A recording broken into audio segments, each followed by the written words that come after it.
Oh, what's up, people?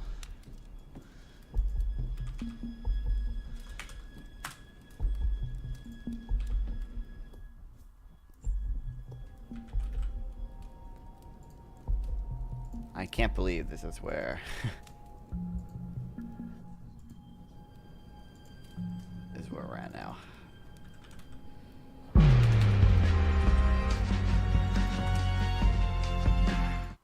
How y'all doing? How y'all doing?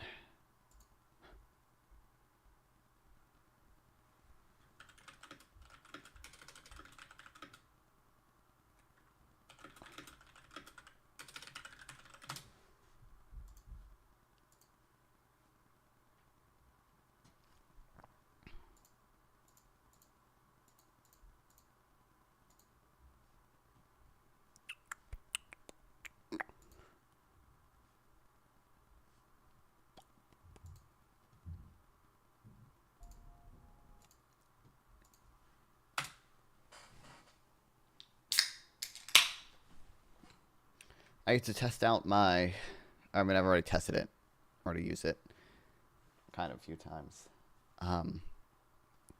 Kind of used it a few times. The green screening out the background on like a big panel. That'll be fun. That'll be cool. Hell yeah. Feeling liberated? Oh, I've been so liberated, brother. Been so liberated. Speaking of which, chat, still working on funding the Minecraft movie tickets, so which I don't think will be affected by the tariffs. Luckily. I mean, presumably, if you're gonna tariff literally everything, presumably at some point movie prices would be affected, just because the cost of building the theaters would go up, right? Any new theater is gonna rely on imported stuff. So, cost of construction is going to go up in general. That's like an input for almost everything, right? So, there's that. Filming, it depends, because from my understanding, a lot of films nowadays aren't even filmed in Hollywood anymore. They're filmed like in, I saw, Adam Scott and Rob Lowe, I think they were like on some podcast talking about it. So I don't know, because ordinarily I would say like, all that camera equipment is like made in, China, Vietnam. Like presumably that's almost none of that is made in America. But I don't know if they're not filming in America. I don't know if they just like if you go to Ukraine to film something, and I don't know why I said Ukraine, but Ukraine and film something, presumably. I don't know if you bring your American equipment over there or if you just rent equipment in that country. Like, I don't know. So, because if you're just renting the equipment there, presumably that's, not really going to be affected by the tariffs. But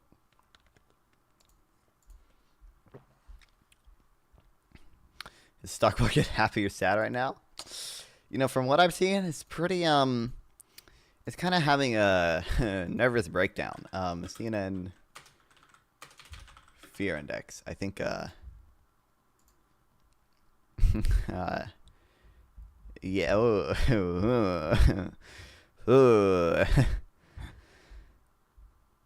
Yeah, it's not I don't think it's very happy. I don't think it's that happy.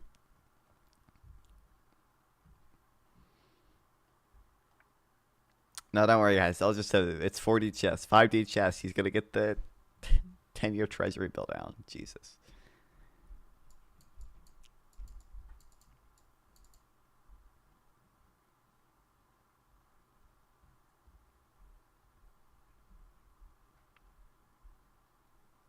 I don't even know. Is there a history of this? Has it got? I don't know how long this. Oh Jesus! Hi. Sorry. How you doing? Yeah. What's up?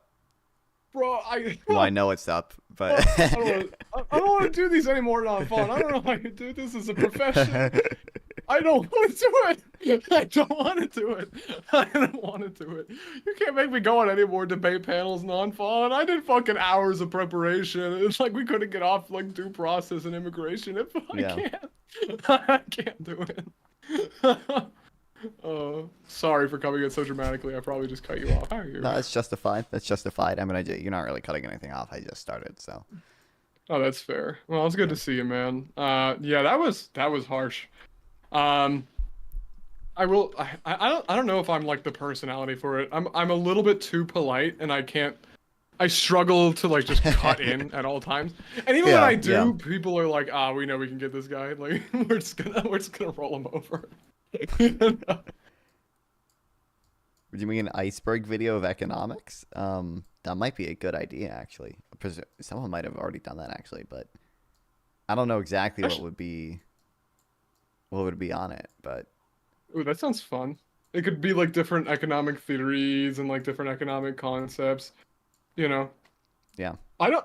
I looked it up. Iceberg economics video. I don't see it. Oh wait, I do see it, but it's like 11 views, 11,000 views. I think you could maybe like make a fun 11,000 one. views is a decent amount for me. That's actually a lot. That'd Yeah, be my most viewed video, but yeah, it would be. Man, yeah. I'm sorry. I'm like I'm like mentally caved from that, man. I wanted to. I liked some of the people on that panel, and then other people on that panel. I was like, oh my god, I actually genuinely do not like these people. I'm not. I'm like, um. I understand. I understand the pentuple thing now. I really do. I Yep. get it. Now I've experienced it imagine firsthand. trying to explain to that guy what opportunity cost is, but he just doesn't. But he mutes you the entire time and disables your camera and doesn't listen. It's like, It's utterly hopeless. And he also he loves just like repeating a point over and over and over and over again. yeah, And I think there's like some degree of rhetorical power in it, but it's also very obviously bad faith, right? Where he's just like he cannot let something go if he thinks he has a leg up on you, and he will just endlessly repeat that.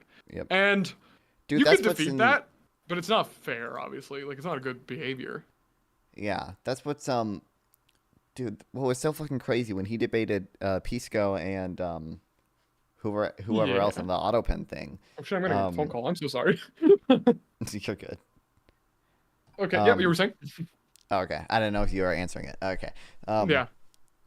he was, he has this kind of retarded point where he was like, these people are trying to shift the burden of proof onto us. Because like he presumably like if you're going into an autopen debate, you're making like an active claim that like either these pardons were forged or like you think they were likely forged or something like that. And he was like, but that's not the way this is gonna get tested in court. The way it's gonna get tested in court is, someone with a pardon is gonna be charged, and then they're gonna have to prove that it's a valid pardon. So you can't just shift the burden of proof back onto me. And then Pisco did what he should have done. Just saying like, hey, we're not in a court of law right now. Like, if you are making a positive claim, like the burden of proof is on you, like fair. And Hmm. oh my god, the amount of times in that debate where Pentuple just repeated that same exact thing. Oh, it kills me. It Whenever, really does. yeah, whenever Peace Corps was like, you don't have any evidence, like he would just be like, the burden of proof, this is not the way it's going to get tested in court. And it was just like, actually kill me, dude. It's just like you're not, yeah. Yeah, I will say my absolute favorite part was when I said, Melanie, we're talking about he this was guy like he was called like he was like literally Pentuple. jumping He's up and down another. like a He's little kind of fucking Gibbs monkey on the adjacent. bed, and I said, "What the fuck? Like, are you like, are you okay? Like, bro, stop spurging out. Like, did your mom?" I insulted him obviously, but I was like, "Come on, what?" Like, I was so chill through the whole debate, and he's just like, "Fucking, oh my god, I don't like him very much." I'd love to make a joke about how much I don't like him, but I think I'd get suspended. So I'm not going to. So I have the foresight to not do that. But yeah, that was rough. That was fucking rough. I'm sorry for like constantly going on about it. I've just never been in one, and I was like, holy shit. I was so nervous at the start, right? Because Right. I was thinking like, oh my god, fuck Admiral Gibbs, he has a lot of experience. Pentuple, oh my god, he's a lawyer. Oh my god, oh my god. And then Pentuple's. like once I got like 15 minutes in, I'm like, these guys are fucking idiots. Yeah. I Right. actually I can hold my ground so much better. I'm like, you know, Yeah, I Pintable is actually, not I like a. give them. Sorry. Don't give any Pintable any credit for being a lawyer. I don't know. Presumably, I think he He's has at fucking admitted like law he got it school. from like an online school that's kind of like a In Malibu American. County. It's a it's like a not a very good school, let's say. I So I wouldn't know. It's really. like I wouldn't give University of him. American Samoa shit. He's like Better Call Yeah. Sauling it. I don't understand. Oh my god. Yeah, because there was also another thing. He tried to cite Grok for the definition of due process midstream and then cited it to all of us. Yeah. He And my only yes. He. This is his like. There's got to be a term for this, okay? They're like I hate the like AI truth seeker people. Like I don't know how fucked up this dude's like epistemology is, where like any question he has ever, he just goes to Grok. Dude, it's so I fucked up. know. Like he won't accept anything else because he'll just like I've had conversations with him and he'll just be like, you think you're smarter than Grok? You literally think you're smarter than Grok? And it's like, bro, dude, this guy went to Grok to look up when TwitchCon was. That hurts my kidneys. Like, Oh what my are God. you doing? Like, that data is Brother. on their website. Like, just Google it, and it links you Twitch's actual website. Why are you using Grok, who could very well have a hallucination? Because it's not like AIs don't hallucinate.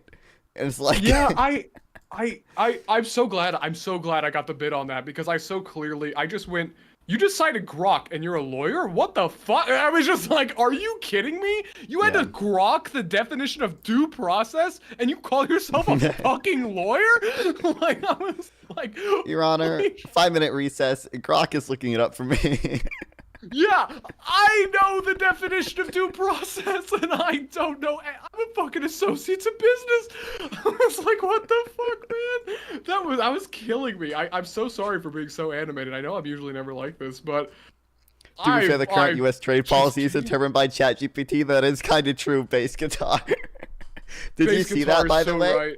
I did. Yeah. I couldn't like say anything about it because like I have priced a lot of the stupidity in. You know what I mean? Right. You got it. A lot of this shit that's happening in the Trump administration, I am like emotionally ready.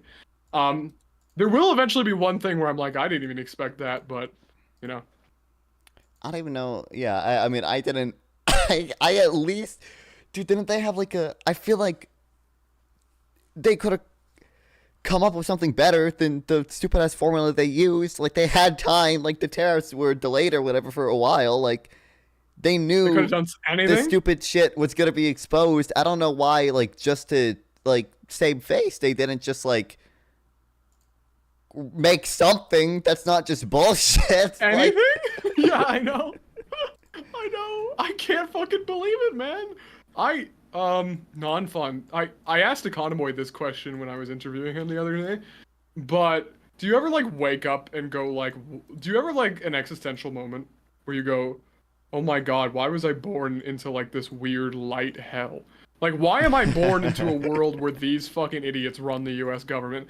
Like, not even the villains are intelligent or competent. They're actually just stupid, which is more insulting. I can respect a fucking evil villain. You know what I mean? Like, Right. but a goddamn idiot? Are you kidding me?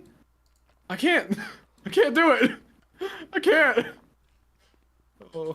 I mean, I don't know. Sometimes I really wonder, like in textbooks 100 years from now, like how will people like summarize all of this? Like what's going to be like the, 3-paragraph summary of Trump's second presidency? Like what is that gonna like? Yeah. I think about that all the time. I'm not even kidding. I always think about how the fuck am I going to explain this to my kids when they're learning this in school because it's going to be so inexplicable. Yeah, yeah. I have no idea. Brother, I don't know. Like yeah, I Does think what make the pro-tariff commerce secretary evil or dumb? It's hard to. I mean, well, no, I'll say he's evil. The issue is like I think it was Howard Lucknick saying that like the message is tariffs are tax cuts, tariffs are job growth, tariffs are like he doesn't believe that. He knows that's not true. There's no way he believes that. He might genuinely have a more positive view of tariffs than the majority of economists. That is possible. I know this is Peter Navarro, but like these people, no, they don't believe. They don't believe what they're saying now. I think it is just that they kind of want power, and they know they have to satisfy somehow Trump's desires to tariff everyone, and they've kind of been figuring it out as they go, and then this is what we get. Yeah, this is the product of that. I don't know, man. I'm just like, I didn't even like go eat pizza. I don't think I can emotionally process this right now. I just realized that like Pentuple is like, he's the equivalent of me. We're the same size. So he's the MAGA equivalent of me. We look similar. We have similar haircuts. We're both white, brunettes, right? Yep. Brunette. That's more for women. Anyway, you know what I mean? And then I realized like, oh my God, wait, this is what the MAGA people watch? They watch this? What? Somehow. Oh man. No. Dude, I don't even. I'm putting Pentuple in prison in the Third Republic. It's happening. When I'm chairman of the Republic, he will be put in prison because that was such a bad debate. Like I'm not even like, I just can't do it, man. I'm sorry. I've got to go. I'm gonna repeat myself a million times. And I want you to have a fun show. Good luck with Gibbs. He was the nicest, honestly. I liked him the most, even though he was still a little MAGA-y, but he was at least nice. Sure. All right. Well, No? No, I think Gibbs is nice, yeah. I don't really have any... The only person I have, like, quote-unquote beef with, which, I mean, it's dumb to call it beef because, like, we're both... Like, I'm sitting at, like, 5 viewers right now. Like, am I really going to say, like, I have beef with this, like, is Pentuple. Totally like, he's the only... Like, all these other people... Like, Pentuple has never accepted my Discord friend request. I'm banned in his chat. Like, he hates me. He despises me. Like, it's so weird. Man, I don't know. Yeah. And I don't know. I think he might be like, again, it's dumb to say this because I'm, again, like sitting at 5 years, but he might even be like poisoning like the well against me because he has this friend, Drew. And Drew was tweeting dumb shit about tariffs. So I was just like, hey, do you want to debate about tariffs? And he was, and then, he made fun of me the same way Pentuple does or whatever. And Pentuple like replied as well, saying like, "Oh, don't do it, bro." And it's like, okay, dog. Like, are we fucking like schoolyard children? What the fuck, brother? You are well, yeah. This is how mid-20s, bro. We're streamers. That's it. That's oh exactly yeah, I forgot. Yeah, well, this isn't my background. This is I kind of forget. Like, man, I don't know. I'm just. I don't know. Pentuple's gonna burn in hell if he doesn't fucking repent this shit. I'm just telling you right now, non-fun. I'm sorry for Pentuple, but like, if there is a just God, that debate, he gets at least a month. Like I can't. I just cannot. All right, I'm gonna bounce. Hey, have a lot of fun on Gibbs. I love you, man. Take care. Yeah, love you too. See ya. Bye.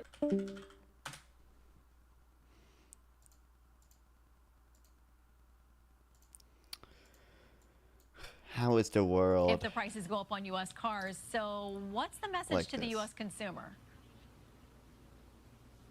The message is that tariffs are tax cuts, tariffs are jobs, tariffs are national security. Like, he literally doesn't believe this. Like the Stephen Miller probably has a Remember the first time you were on a panel with Gibbs and he was dressed in full America? Yeah, I remember that. Yeah.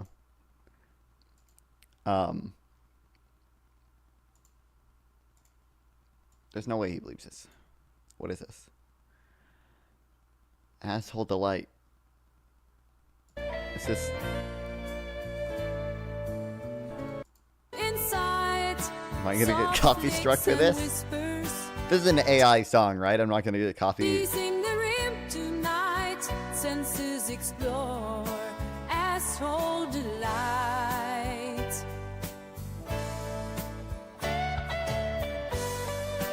Is this an AI song? Banned vinyl clay? It might not be an AI song. I kind of just assumed it was an AI song. That's how before he started the answer was telling, yeah. When a man loves a woman in the ass. Deep inside of you, This is AI. it feels so good. Can it? Yeah.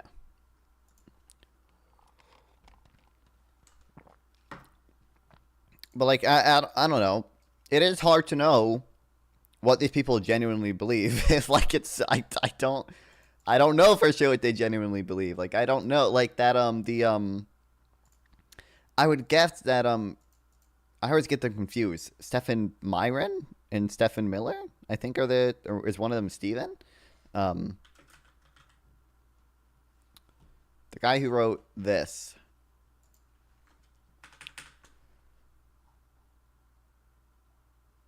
Stephen Myron.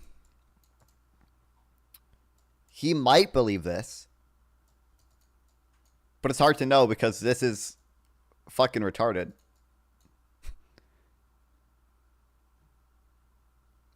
The root of economic imbalance is lying to persistent dollar overvaluation that prevents the balancing international trade.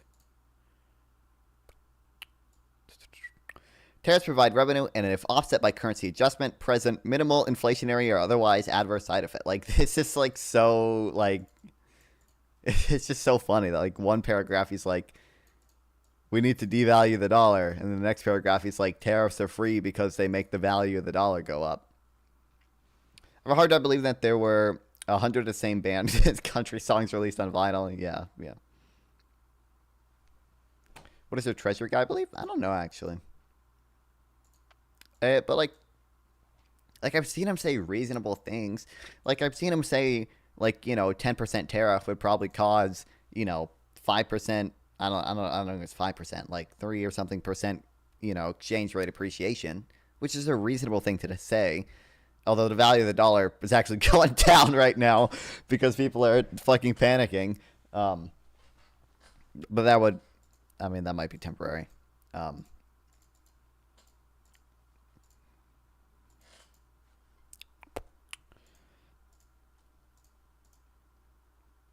And this In this equation quite a lot in the last few hours. It's got, by my count, 5 separate Greek letters in it. And the whole formula thing. Formula Gate, I'm calling it. I branded it Formula Gate. Which, by the way, I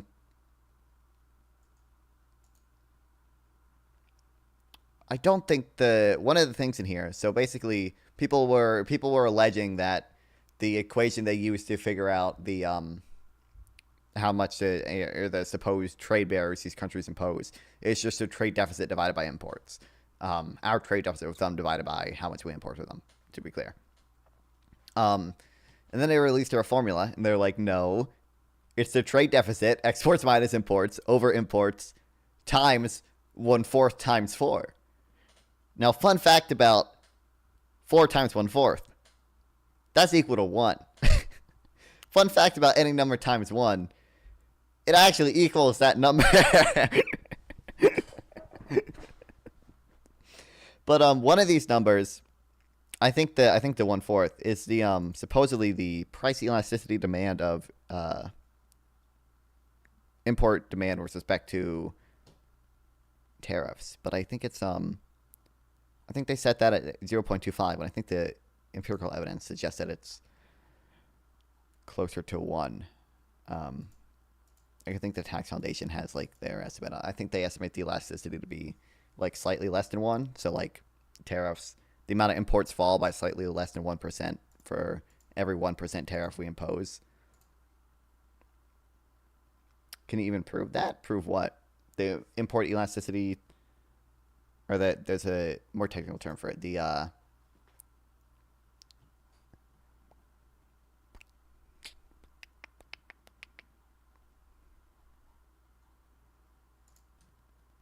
price elasticity import demand was set to 4. We have historical data. Like, obviously, we have a decent amount of natural. Now, I tried to look for the source. I couldn't find like a paper that said it. I just found the Tax Foundation saying that the elasticity is typically slightly less than 1.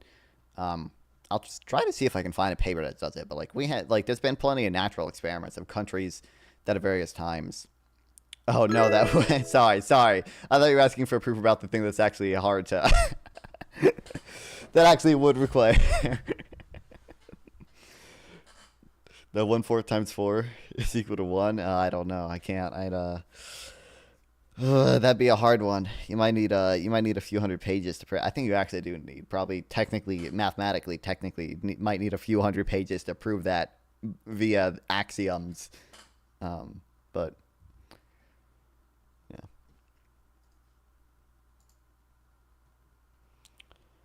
I think I'm supposed to be here in 5 minutes, so.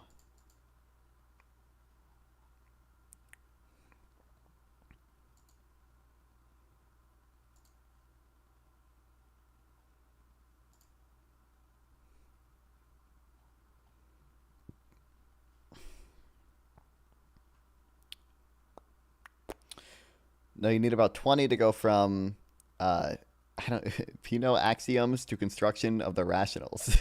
Let's say you don't prove axioms, so just say, yeah, I know you don't, axioms we just accept as true, right? And then from those things that we accept as true, we prove other things, right? That's what I'm saying. Like, you would need, like, from writing down the axiom that we accept as true, you need to do 20 pages of work or whatever to, apparently, according to Cat Tricks, 20 pages of work to get to construction of the rationals. Sounds like nerd shit.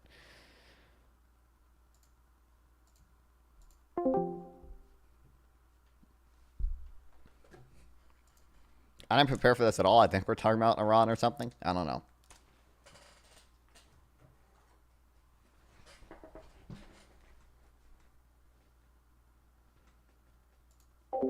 But this is, if I'm not mistaken, the price elasticity import demand. I don't know what, they don't source anything for how they got to that, because I'm just so curious what economists have to do.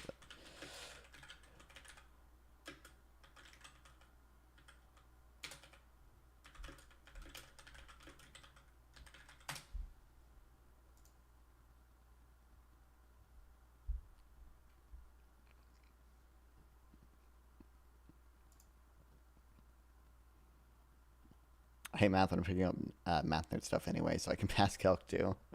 I've just seen a few. That is bad, and we're gonna put a huge tax on that. Veritasium it's like a huge videos. Trade deficit. Now, this is a very poor way to do things. In part because tariffs are inherently bad for a number of reasons. Wow. Also in part because this is not a very dynamic way to go about things. Obviously, you know, it's not really fitted for the moment, right?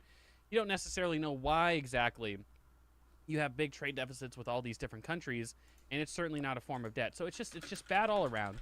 Here's the list. This is just from CNN. So we can see, you know, the various rate. We have big trade deficits because I can't think of something funny. Bad day for globe sales. Assuming elasticity is 0.997%, revenue drops to about 560 billion. Imports drop by slightly less than 1% for a 1% price increase.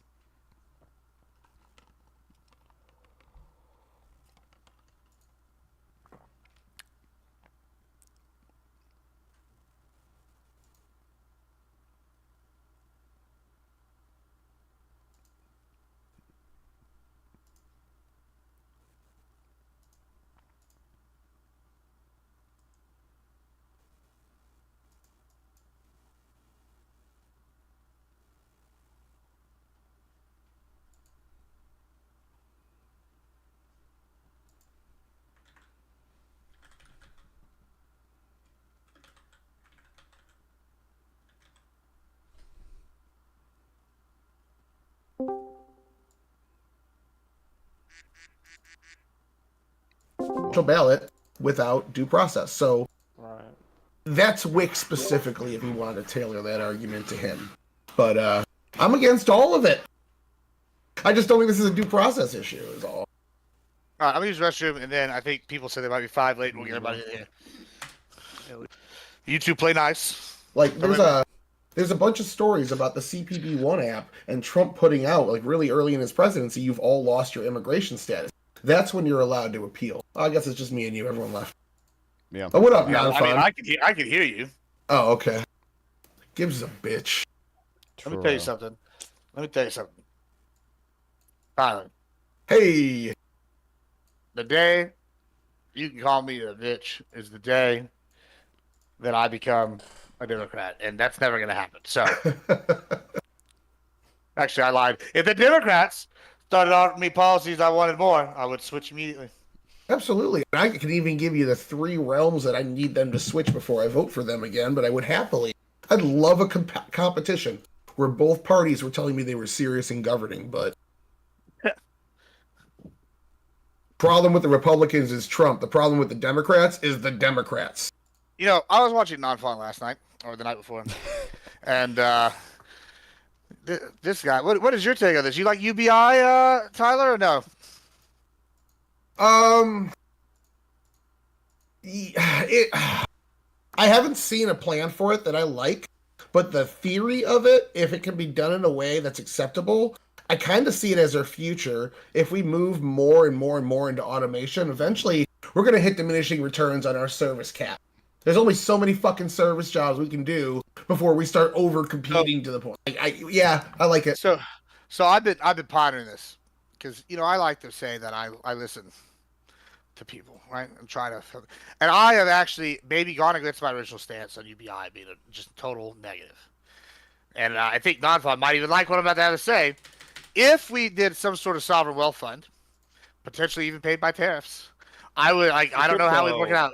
But potentially, however, we did some sort of sovereign wealth fund, and it wasn't paid for with my tax dollars, and that paid for the UBI or some other sort of thing. I think that I could be convinced of backing a UBI proposal under those kind of things of some sort. I just don't want it to come out of my taxes. I think that maybe I would even be, I'll even caveat that actually. I think I would be willing if they even put like a vice tax on something. Or like, maybe, what if they legalized cocaine and we vice taxed cocaine for sovereign and all the money went to a sovereign wealth fund? Or like marijuana, like vice tax it and like nationally vice tax it, and all the money goes to a sovereign wealth fund. Why would that seems like that? Wait, what about the lotteries that go to the schools? We can just, since we're deleting schools, we'll just use that money for UBI from lottery funded. So, no, Gibbs, those are state lotteries, though. Essentially, what you're saying is your We have a federal lottery. Why not? Your right-wingness essentially is contingent on the policies of the party right now, and not a fundamental right-wing belief. Correct? My policies. My prescription's always been whatever's best for Papa Gibbs. So would you technically be a rhino? I would be the purest form of conservative. I'd be the purest form of conservative, dating all the way back to ancient Greece and beforehand. Can't beat that. Clip that for Connor. Clip that for Connor, guys. Yeah, clip it. Yeah, don't worry. He's a fake conservative that likes pointy hats. Anyway, sorry. Oh, what'd I miss? We don't need to go into it. Don't worry about it. Some hot goss? Come on. Yeah, Brittany Griner's back. Yeah, why are you in here? I don't know if that's the same spark. Actually. I really can't play basketball, though. I'm not kidding. Well, I don't think Brittany Griner can either. Can't she? Isn't she a basketball player? Isn't that her job? I don't. Well, listen, Brittany Griner knew how to box out. That's all I'm saying. All right, she did a box out. I do smoke weed, though. So. Hey, there you go. Oh, what? What was I just? Well, I live in Washington. Thankfully. Me neither. Caitlin Clark is the only female basketball player that exists. No, we got Lash Legend in the WWE. Listen, the WNBA pays so bad that Lash Legend, former A&M All-Star women's basketball player, great, no big deal there. She left the WNBA to go play in the WWE because better money. Nice. Because she also said it was more athletic talent in the WWE than in WNBA, which is kind of interesting. I feel like it's more fun. Probably is a lot more fun, I would bet. Yeah. We should do a panel on whether the WNBA should lower the rims. I'll do that. We'll do that panel on my channel. I think that's everybody. I think I'm gonna text Abby. I think she's. I feel like Tyler would be. I just feel like Tyler's gonna argue to keep the rims the same height. He's gonna pull up some fucking statistic about how much it's gonna cost to implement lowering hoops in all the gyms, and he's gonna have a fucking report cited with stats. For what are we talking about? Lowering the rims in basketball for women? For women, No, yeah. keep it the same. It'd be so much better. No, we just won this cultural battle. Men are men again, and women are women again. Come on. Well, yeah, but don't you think I'll we be should right give back. them I'm a gonna do little an lower intro, hoop? and I'll kick us off here, guys. No. I'm fine with people being any gender, actually, personally. Raise that bitch up another. We'll be back. I'll be right back. I'm gonna start this off. Hot is hot. Riz All is right. Riz. Okay? I don't give a fuck what you have in your pants or what you claim to want in your pants. I just think all women should go on testosterone, obviously. And by women, I mean me. Just kidding. Haha, or not. We'll see. Would you take testosterone if you could, just to be stronger? Like, fuck it, why not? Sure. Yeah, why not? At this point. I'd be scared. Like, if I took estrogen on accident, I'd freak the fuck out. Yeah. If I you don't know took if you could take estrogen on estrogen accident, on it depends accident. how much you would take. Because estrogen. How hard is it to take on accident? I Is it know. like a pill? Can I mix it saw up with one like guy's-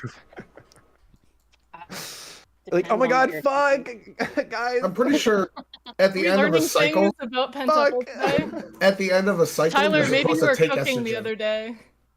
Yeah. At the end of a cycle, like after you do steroids, you're supposed to take estrogen to balance your body out. Otherwise, you lose a lot of that testosterone that you just gained in. Wait, really? I just know that. I don't know that from experience. Wait, you think LeBron takes the steroids and then counters it back with estrogen, or not? Just like an athlete, not. You're supposed like to, that's- like generally, yeah. You're supposed to take estrogen. I didn't know it after a worked like cycle. that. You just have to maintain that. I did know there were center of the cycles, yeah. spectrum. I didn't know it was estrogen that that was a part Cycles. of It's just the end, right at the end of it. Like when you That if you sounds do like multiple woman cycles in a row. stuff. Yeah, but it's 3 months. Shut your mouth. There's like a hormone cycle when you're We're juicing. started. Yeah, good. A lot of juicing. We'll talk about the Ew. gear later. You know what we should do is we should juice up all our Cycles? soldiers and have some steroided out super soldiers. Moving on. Tyler is here, and we're gonna ask him his opinion in a short bit. But he's gonna start us off with who he is and what he does, and we're gonna have everybody introduce themselves. Go ahead, Papa. Hey, I'm Tyler, average debate enjoyer, and I'm here to talk and listen and type. Fantastic. Thank you so much, Buckaroo. I'm Big Papa Buckaroo. I'm here to yap. I always am, always will be. Good. Not fun. I'm non-fun. I'm a liberal streamer. You should check out my streams on YouTube, Twitch, and Kick if you want to see me lib out. You don't even have to say you're liberal. You have the purple lighting. That is Yeah, true. there you I'm go. bisexual. Bisexual lighting is a dead giveaway. Pit double. Hey, I'm Pituple. I'm the king of MAGA HQ on Twitch, and we stream politics and baseball. And he's also got the bisexual lighting, but that's because of baseball. No, I'm just kidding. Hey, whoa, Anyway. this ain't fucking. Don't. It's You all might- gay. No Yeah, bisexual you might as- allowed. It's man. It's man. It's man. man Yeah, a lot of lighting. man on man with sticks and balls. All right, Does Katya. love his men. Yeah, I'm Premier Katya. I like to yap. I was obviously, the yapping world champion before Cory Booker dethroned me, obviously. I'm joking. I've never talked for 24 hours and never could hope to. Jesus Christ, he's a beast. But yeah, you can find me on Twitter, on X, whatever the fuck, and on Blue Sky at Premier Katya. Cory Booker doesn't got anything on Papa Gibbs. I've done 48-hour streams where I talked the entire time. So get some, bitch. All right, moving on. Let's talk about the issues here today. We're gonna be talking about the whether or not we need to quote, in the words of Trump, bomb the shit out of them in regards to Iran. And what really should we do about Iran in general? Big news today out of Iran. They said they are no longer going to be supporting the Houthis and are pulling back. So we'll see how this goes. What are your thoughts here, Tyler? Kick us off. Well, first of all, I want to remind everybody that the Houthis were labeled as terrorists until the Biden administration came in and took them off of that label, listening to the advice of his left flank of his party, and stopped selling weapons to the Saudis to back Iran in order to get into a new version of the JCPOA, leading for this group 3 years later to be hitting these trade routes. So I just want to say the Houthi problem may have come from somewhere, not pointing any fingers anywhere, but it seems like it's starting to clean itself up. Iran's being threatened. Trump threatened to bomb them the other day if they didn't get on board with a new nuclear deal, and at the end of the day, it sounds like good news and exactly what we were promised by Rubio when he took Secretary of State. Fantastic. Buckaroo. Yeah, I mean, I don't know how I feel about threatening to bomb a bunch of people. That being said, I do also think it's good to have some sort of agreement with other nations, especially when it comes to nuclear deals. Iran's not very, I would say, not very trustworthy when it comes to their claims about their intentions with their nuclear developments. So I think it's reasonable to want something in paper as to what they're doing and how they're going to do it. And interesting tactic to get there, but we're getting there. All right. Non-fun. This isn't an area where I have super strong opinions, but I think, full-scale war with Iran would probably be bad, and I don't know if I necessarily trust Trump to sort of, use diplomacy where I think it probably could be used. Like, I think the Iran nuclear deal was probably a net positive thing. That's all I have to say. Okay. All right. The Temple. I have basically the opposite open. I trust Trump. He's very based, and I trust him to make the right decisions. All right. What you want, Big Papa? What the fuck? What you want? What you want? Hold on, Katya, go ahead. I said nothing. It's just the opposite. I can't say the opposite. Yeah. Obviously, I'm going to say the opposite. Oh my God. I don't know too. All I did was blink a little bit. I know, but I saw it in my soul. Hey, let Katya get her opening. Go ahead. All right. I don't know too much about like what's going on right now. It sucks that we're not going to talk about tariffs because I'm always down to talk about those. I cry. But I was, a fan of the Iran nuclear deal, and it was unfortunate that that went bye-bye. So yeah, that's all I have to say about it in the past. All right. Open it up. Thoughts? Yeah. I got plenty. Super passionate Oh, about go it. ahead. Oh, don't worry. I'll fight everybody if I have to. We're gonna talk about Iran. Somebody to talk about Iran. Oh, I got some Iran to talk about. I follow a lot of foreign policy right now because it's my weakest spot, so I gotta fucking brush up on it. So, Iran, China, Russia, really good friends. Any concessions we see from Iran by proxy hurt Russia and by proxy hurt China. So this, in a way, indirectly, and maybe in a minuscule way, but indirectly also helps Ukraine a little bit. So there's that positive on that front. On top of that, Iran cowering on their nuclear and their air defense, completely destroyed in the last year or so. After they launched 60 drones at Israel, Israel turned around and took out all of their air facilities. They are completely defenseless. Hold on. He's so quick with the mute. He's so good at it. On top Learn from this, Pitsuple. You can learn from it. It's called one button. Also, I have a thing. Wick didn't know this. Fuck that. But I've done this for these panels. I've never had to do it, but I have a hotkey set, so I can just server meet everybody. I don't know why he didn't have hotkeys set. And then if he's got a stream, if you don't do that, you can also use the Stream Deck. Yeah, Stream Deck. You can just click that. I don't know, whatever, but sure. Anyway, yeah. So again, I might have to ask you how to set this thing up, but that's soon. But here you go. Go ahead, Tyler. Yeah, so basically the point I want to keep hammering down here is most of the time in politics, people need to hear this more. We don't disagree on the conclusions. We disagree most of the time on how to get there. Joe Biden wanted a deal. Barack Obama wanted a deal. Trump wants a deal. Their deal at the end of the day is prevent them from getting a nuclear weapon. One of them wants to use force to do it and basically slap their cock on the table, and the other one wants to pay money as a concession. Those are two different forms. One's diplomacy, one's leading with a big stick. We've had diplomacy for a while. It's worked in some ways. I'm not hating on it. I'm a left-winger at the end of the day, slightly left. I prefer it. But it hasn't worked in other ways. Maybe it's time to let Trump take his bowl in the China shop we saw in term 1 and let him take term 2 worldwide and see what happens. Should I force his hand, chat? Should I force Gibbs his hand? Let's take Gaza too, baby. Woo! Wait, I'm curious for Tyler. Do you think the I didn't hear what you said.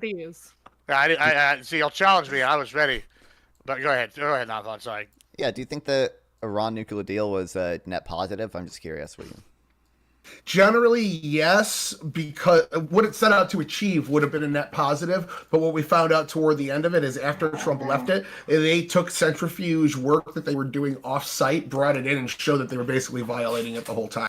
So if it would have worked out as expected, absolutely, it would have been a plus. Trump was being partisan, hyperbolic, and bloviating by not restructuring it, but basically throwing it out and starting from scratch. I think that's part of his shtick, though, is they're stupid. Look at how bad their deals are. Let me do the same deal, but get a better one for you. It's part of his thing, but I don't like it.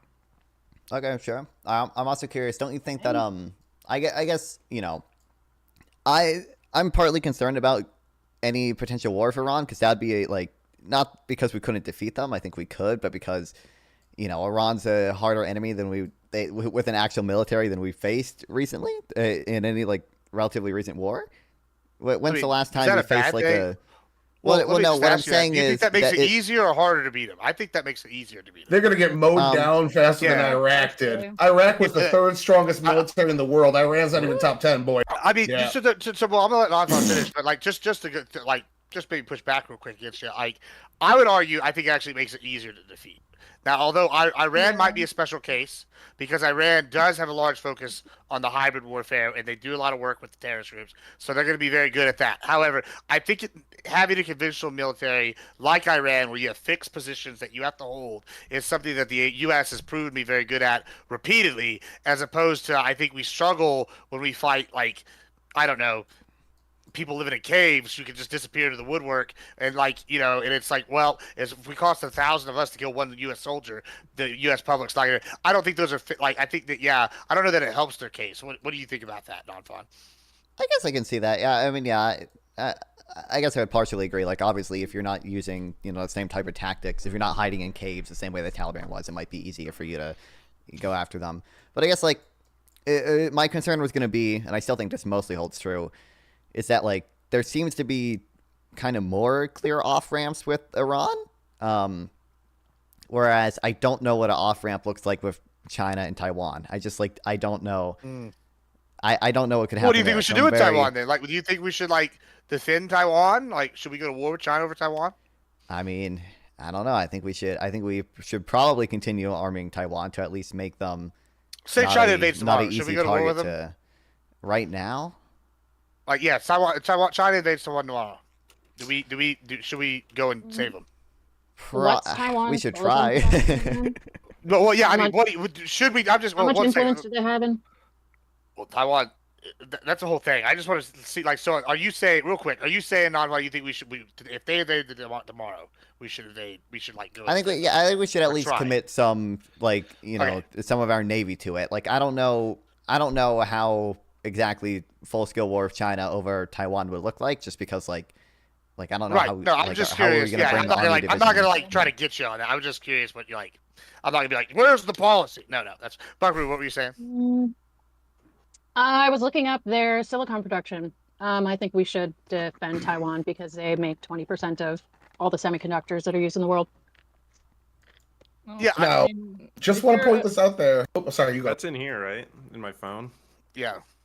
Sorry, it's in everything. You know who else makes a lot of them? Israel. It's in my Vision Pro. Go ahead, Katya. But you know what? If Trump is right about his tariffs, it's gonna all be made here in 3 seconds anyway somehow. So I don't know. Based. So I will say that in order for us to actually take an adversarial position against China, it's going to take us decoupling our economy from there. And the process to do that is to maybe slap a tariff on them so that the manufacturing moves out of there, as well as COVID and blaming it on them and saying it's their fault, so more manufacturing moves out of there. And then we see all the manufacturing leaving China, our economy is less coupled to them, and we can actually adversarially sanction them in some ways. Maybe that's a good idea. You know what? I don't entirely disagree that there are industries in China that we should strategically tariff because we want to build out capacity for, say, battery production in our own country. But I think tariffing everything in China, that's going to have a larger effect on exchange rates, and that's going to kind of undo some of the effects of the tariff, some of the price increase of the tariff, which is the entire mechanism for incentivizing domestic production. So I don't think you should do blanket tariffs on China for that. I also think you should pair it with some type of domestic subsidy, like Biden did with the CHIPS Act or whatever. Even if that had some DI in it or whatever, I think it's still probably a net positive thing. And I also don't think that you should be tariffing our allies. For example, like I don't want batteries to be made in China, and if we tariff Chinese batteries, well, maybe battery production moves to an ally like Japan or South Korea. That's beneficial as well. There maybe are some industries that are so important that they should only. That at least some production only be banned in America, but I don't think tariffs are really optimal industrial policy for most of those things. And I would also say, like, argument there is that this is a economic loss, but it's a national security gain. Like I don't think it's an economic gain that we tariff Chinese batteries and make better batteries here. I think that's a loss for us and our consumers. It just benefits us militarily. What do we do then? How do we punish China? How do we encourage the free market to decouple from them naturally? Well, like I said, you should probably place tariffs on strategic industries. Tariffs. So tariff. And what else? What else would you do?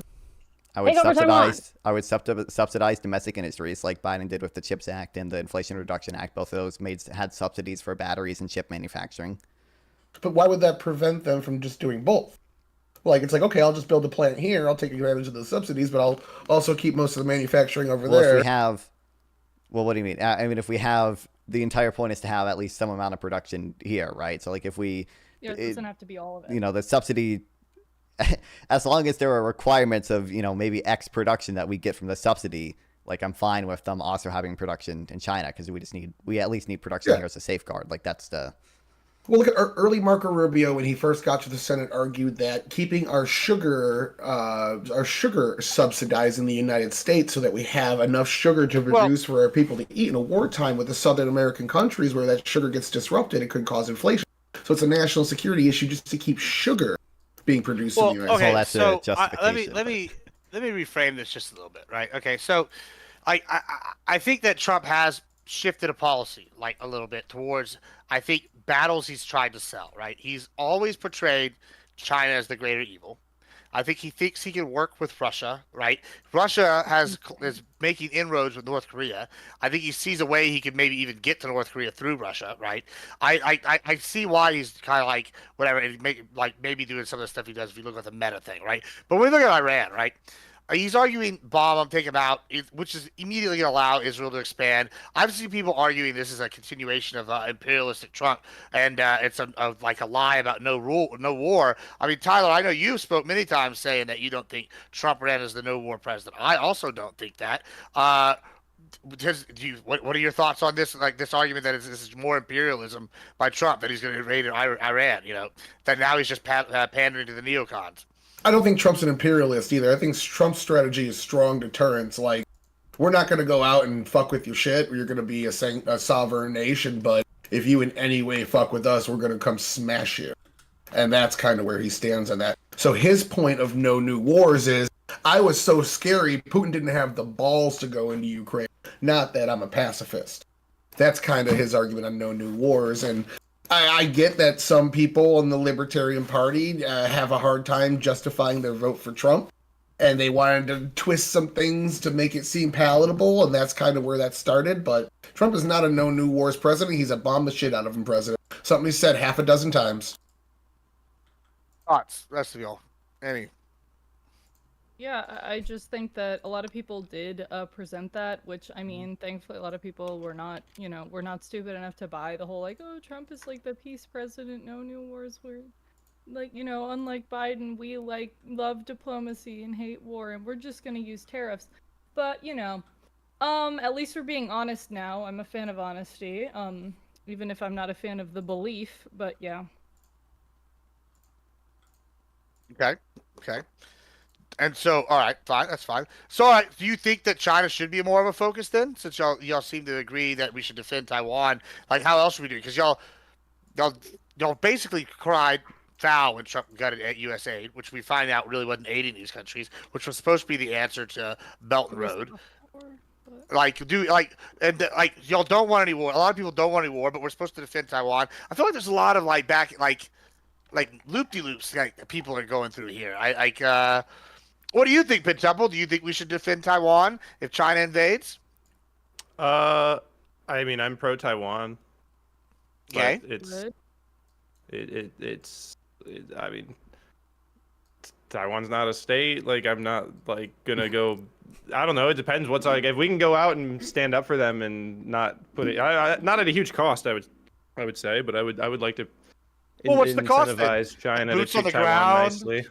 I'm not willing to die for Taiwan. I'm not Taiwanese. Not willing to die for Taiwan. But No, you're willing I to give don't up wanna like die for Taiwan. 20% of the silicone to China?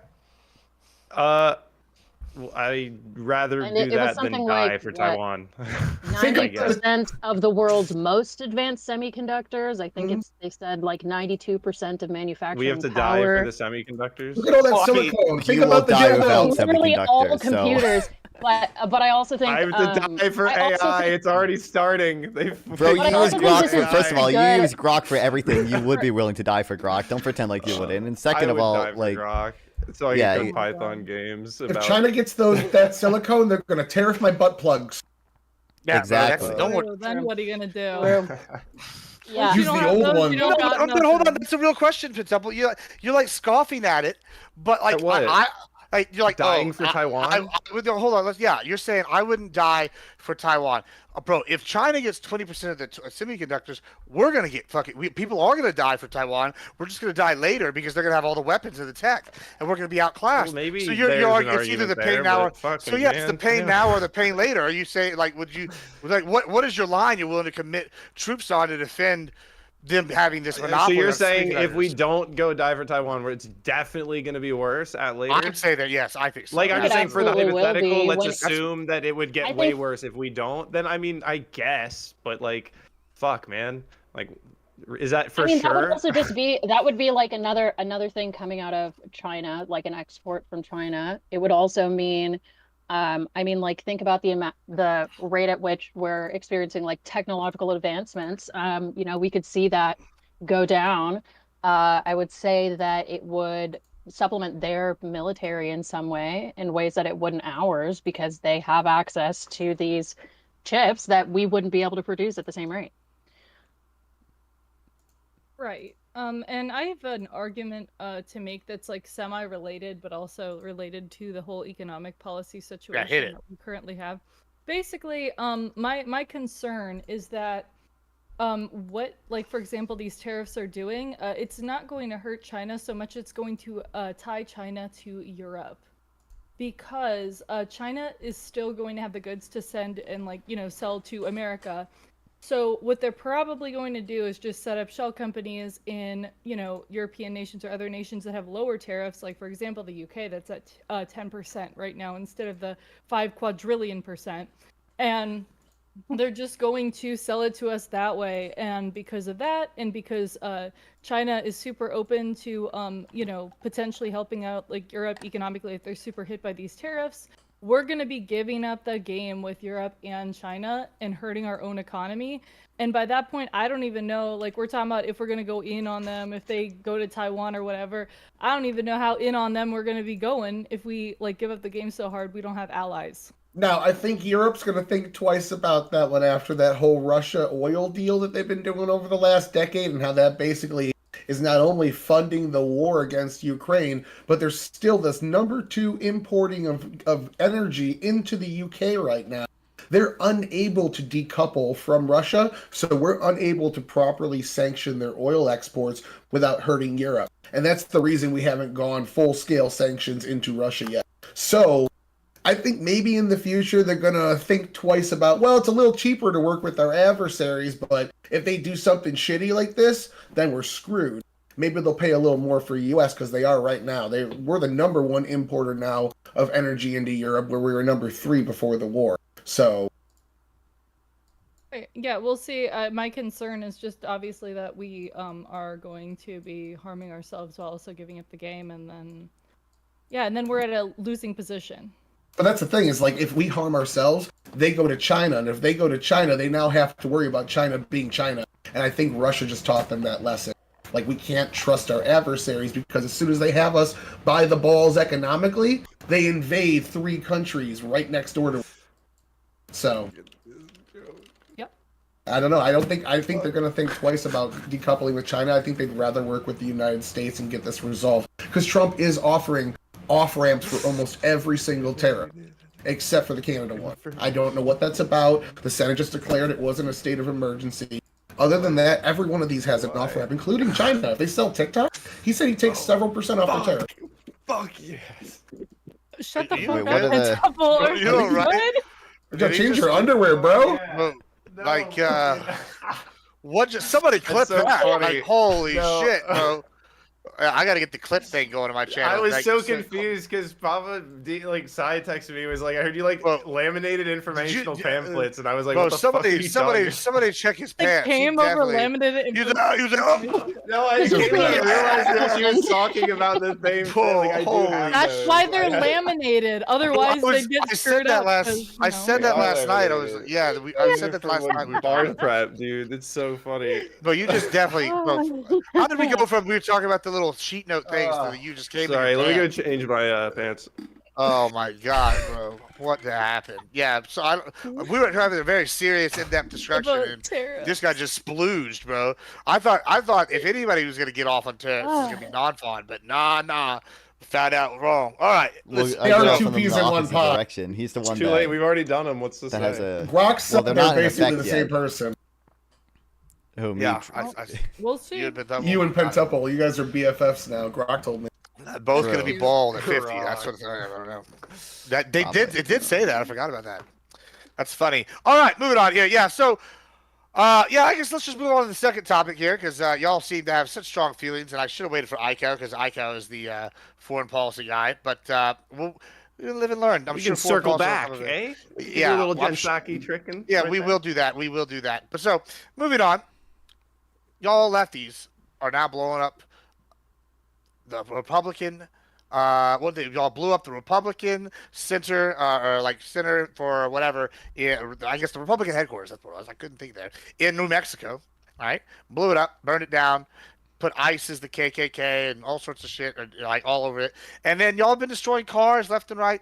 My sister just had her Tesla vandalized, and she's voted the ultra left the entire time I've known her. So which is crazy because now she hates Trump, and she's like, well, I might vote Republican locally and whatever. And I mean, this Bro, girl. that's so stupid. That's like Yeah. the stupidest argument for political change is just I got my You say car that, keyed. but, so, I mean, That's hold how on. You people- say I that. think This it's is. Hold on. I know that's how people respond, Yeah, my but I sister's think been that's a ultra left. stupid decision either To way. be fair, she's been. This is like my sister. If you could paint a socialist lefty, this is her. She's like the ultra left, right? And now she's like, well, I see that my people hate everybody, and so she's for certain sides. So, is this a real problem? The leftist terrorism, or what should we do about it? Is it an insurrection? I heard a lot of Get your insurrection thrown a lot. sister on here. What do Get we her think? on the debate. No, we'll never have my sister on here. We'll Pixar never have her on didn't here. happen. Yeah, don't worry. We're never gonna have my sister on here. Fuck that puta. But she did say she might vote Republican because of that. So we'll start backwards this time. Katya. Basically, yeah, I think that if people are going after people's personal vehicles, that super sucks. Don't do that to people's personal property. Other stuff like I don't like think it's necessarily right, but I also kind of don't care that much as far as it being some like new thing that's never happened before. I mean, like it really isn't. Like violence bad, crime bad. Like yes, both sides have done criminal acts and stuff like that, and vandalism and destroying things since obviously since the foundation of the country. But yeah, I don't think it's some unique thing. I mean, people act like it is every single time that anything like that happens ever. And yeah, I just think that people taking destroying cars is a bigger deal than stuff like January 6th is insane. But that's just me. It seems to be rippling down. So history, I guess, it doesn't echo, it ripples. And this is look at the 60s and the 70s with the Weather Underground and the bombing of the Senate and all sorts of fucking crazy left-wing violence where they kidnapped a rich girl and she was robbing banks with them. And then look at the shit we got now. It's LARPing. It's like a joke by comparison. Even January 6th, they were all there with their cell phones recording themselves. It was stupid. They used to throw down back in the Yeah, day. yeah, exactly. We used to burn the fucking White House, and now we go in and take selfies? Come on. It's LARPing. All right, let's get openings on this for everybody else. Buckaroo, go ahead. Yeah, I agree with Katya completely. I think, I don't think you should be going after personal property. I don't really think that helps anybody. I think it's just kind of mean-spirited. I think if you're a proper leftist, not to target individual property. Sorry, I just realized I would be advocating for violence. But I think it's I'm not against protesting. You know, I think protesting is like a necessary part of America. But I think when you're protesting is just like fucking up the lives of like random citizens, I just don't think that's always the most a useful form. Like if that's really all you're doing, if you're not challenging any political positions, you're not making any sort of like demands from anybody in power, you're just kind of breaking a bunch of car windows, like what the fuck is that? Frankly, any leftist doing this, get good. Yeah, get good. That's how All I right. feel. All right. Now let's go to non-fun. I mean, I'm gonna say basically the same thing like Soyfield and I said last time. Like, I don't think this is an effective form of protest. First of all, I think it probably just makes us look kind of bad, and I don't think that like these are justified, and I think people deserve to be charged and go to jail for them or whatever. But I mean, look, this is happening because of actions taken by like Elon Musk, like relatively unprecedented actions taken by Trump and Elon Musk. Like, there's a true. That's exactly. Yeah, you have a very good understanding of what I'm arguing, Pentuple. Admittedly, if it wasn't because Hold on, Elon let is him finish, doing let him political finish, let him things. finish. I don't Wait, like, Pentuple, we're gonna you attack don't him. deny Pentuple, this. you You don't have to deny. finish, Wait, let it no, finish. no, no, no, no, Argument no. against Shut all up. You protest. don't, Pentuple. You don't deny this because your argument last time was that this is a form of terrorism, precisely because this is happening because of Elon Musk. You said these people are protesting, and I'm the saying reason that's it's not terrorism why. is because they want to intimidate Elon Musk. You said this is terrorism. They are Yeah. intimidating Elon Yeah, that's Musk. why You why don't they're deny doing that these it. are directly No. related to the actions Elon Musk is taking. The people doing I- them are You're upset at saying it's Elon Musk. reasonably You think related. it's- I'm saying these people are absolutely retarded and insane, and you're I saying don't. like it's I don't know. reasonable that they're I don't. I responding said this it's way. This is not like what we should justified. I said it expect doesn't when make our someone side actually look does good. Let him finish. I Let him do finish. think it's Hold on, funny hold to on. see Elon looking all sad though. Let non-fun finish his own Make him Then we'll sad. get I didn't double- say- no, no, and then Don't make double him go. cry. Stop No. it. Let him I finish didn't his say it Don't was- make opening. him cry. Let him finish his opening. Oh To no, be clear, poor I didn't Elon. say it was reasonable. I think it's unjustified, and I think it makes our side look bad. But again, I think this is a response to actions happening, taken by the Trump administration, and I think those do deserve some criticism. All right, but This is double. the You- voice that- of the no, no. unheard. I think it'll be a good. I'll just say I think that the Tesla stuff is probably gonna die off eventually. Maybe if we're still talking about this in a few months, that's really bad. But I think even now we've probably got I enough mean, that it'll be look at heavy Portland. for. They might go on forever. We'll we see. really don't know. We'll see. But I think it'll be good ads for 2026, and then we'll be able to run the clips of them Democrats just being like, "Oh yeah, but January 6th," and it'll be like, okay, Yeah, I that's just the think only it'll be a talking really point good ad we'll to have put for the those two together. midterms. Well, I think that there's something to be said for this. Yeah, I and think it'll be a good ad for midterms. Well, I well- bet we'll see Tesla property destruction in ads in 2026. Well, no, I think No, okay. Before I turn it I over just to wanted to Rushall, see. let me just say this real quick. I think there is something different here, and that's maybe what I think I want to maybe kind of emphasize, right? And I know that everybody wants to say your side this, your side that, but I think there is a clear delineation in with the way these two sides are acting, right? On the left, we've had arguably one, possibly two people for sure try to assassinate Trump. He's tried to assassinate him twice. We can argue about what side they're on later, but we do know that he was trying to kill twice. We've had Teslas destroyed. We had the BLM riots, which are basically what cost $20 billion in damage. And then on the right, we have, I don't know, some Damage to what? old people Damage to taking who? over to communities that have never recovered, all sorts of things. Whole thing, they're still getting that problem. Yeah, so it's a little. We had the Chaz where it was an actual level, something was physically controlled. I think there was another one somewhere else. These are violent, destructive acts. And then on the right, we have January 6th, and we have a couple of handfuls like the Bundys and the group of people that took over the Michigan, what was it, governor's, whatever, I guess. And then there's a few examples, but it seems like one side is much more violent than the other, and we're trying to hand wave that and say it's not true. I have an Tommy, you argument against disagree? it's a type of violence and the type of things that Yes. people do. Keep in mind, if we look at things such as public mass shootings, so many of those are right-wing politically motivated. Like we look at, either here or in other countries. Like here, we can look at that shooting in the grocery store where the dude said that he specifically targeted black people ahead of time. And we look at situations like that.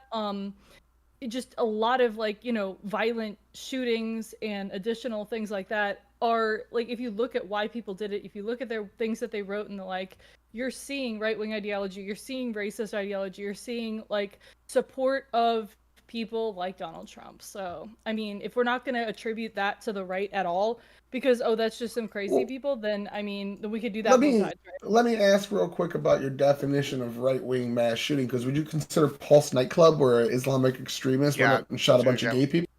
A right-wing, that was right-wing, but that guy definitely wasn't a fan of Trump, and Trump definitely ain't a fan of his religion. So Trump isn't what defines somebody who's right. That's kind of what she said. Hold on. So are like, Well, that's that's interesting. Wait, so is it? Wait, it's like cheering on Tesla stock going down. Hold on. We'll come back to that. Let's. I want a clarification because Tyler brings up something interesting. I want to I do want you to clarify this though, because traditionally, I hate to be this guy, right? We're gonna do the define thing, all right? And I'm already cringing doing it, but I think Tyler brings up something. When I think right wing, my thoughts don't immediately go to like Sharia law, right? But you're arguing. Would you argue that that guy was a right wing terrorist that shot at the Pulse nightclub? I would say if his beliefs, I would say if the beliefs that motivated the shooting align with right-wing beliefs, then yes, it would be a right-wing shooting. His beliefs, just because, yes, I would agree. He wasn't MAGA. His individual beliefs were informed by his religious beliefs. So if you had to wager, I'm saying that's why I said if they align with right beliefs. It doesn't mean it has to be informed by. If he voted, I don't know if he voted. This doesn't matter. If I voted, let's just like honestly, who do you? Which party? I don't think you want him to vote. I'm sure. I don't think I wanted to vote at all. If he were to vote, which party do you think you would have voted for, though? Is my next question. Oh God! Hold on, we know this. Probably Democrats, but it's not right wing in the definition you're thinking of. She's thinking more. I just want to point out the difference. No, I actually don't disagree. That's not right wing thinking. Because I think like if you're a devout, like strict Muslim, then you are right wing. But it's not like what you think of like as American right wing. Like I'm not gonna be like Fabian and be like. But yeah, I just wanted to clarify if you were calling it like right wing, because we could differentiate that real quickly. But I would say a religious monarchy is further right wing than fascism by a bit. Like that is as far right wing as you can get. Yeah, religious monarchy. Monarchy would. Yeah, I would, or even further if you just have prophets leading you. I think was probably even further right. Like just throwing that out there, So, but like I would argue absolutely this is like. In terms of the French definition of right wing, the classical definition of it, absolutely this is right wing. In the U.S. Overton window, not so much because Muslims tend to vote for Democrats generally, just because of how the parties work here. But there's a lot of things that are technically left wing that Republicans do, and technically right wing that Democrats do. Environmental conservatism is inherently right wing, like right.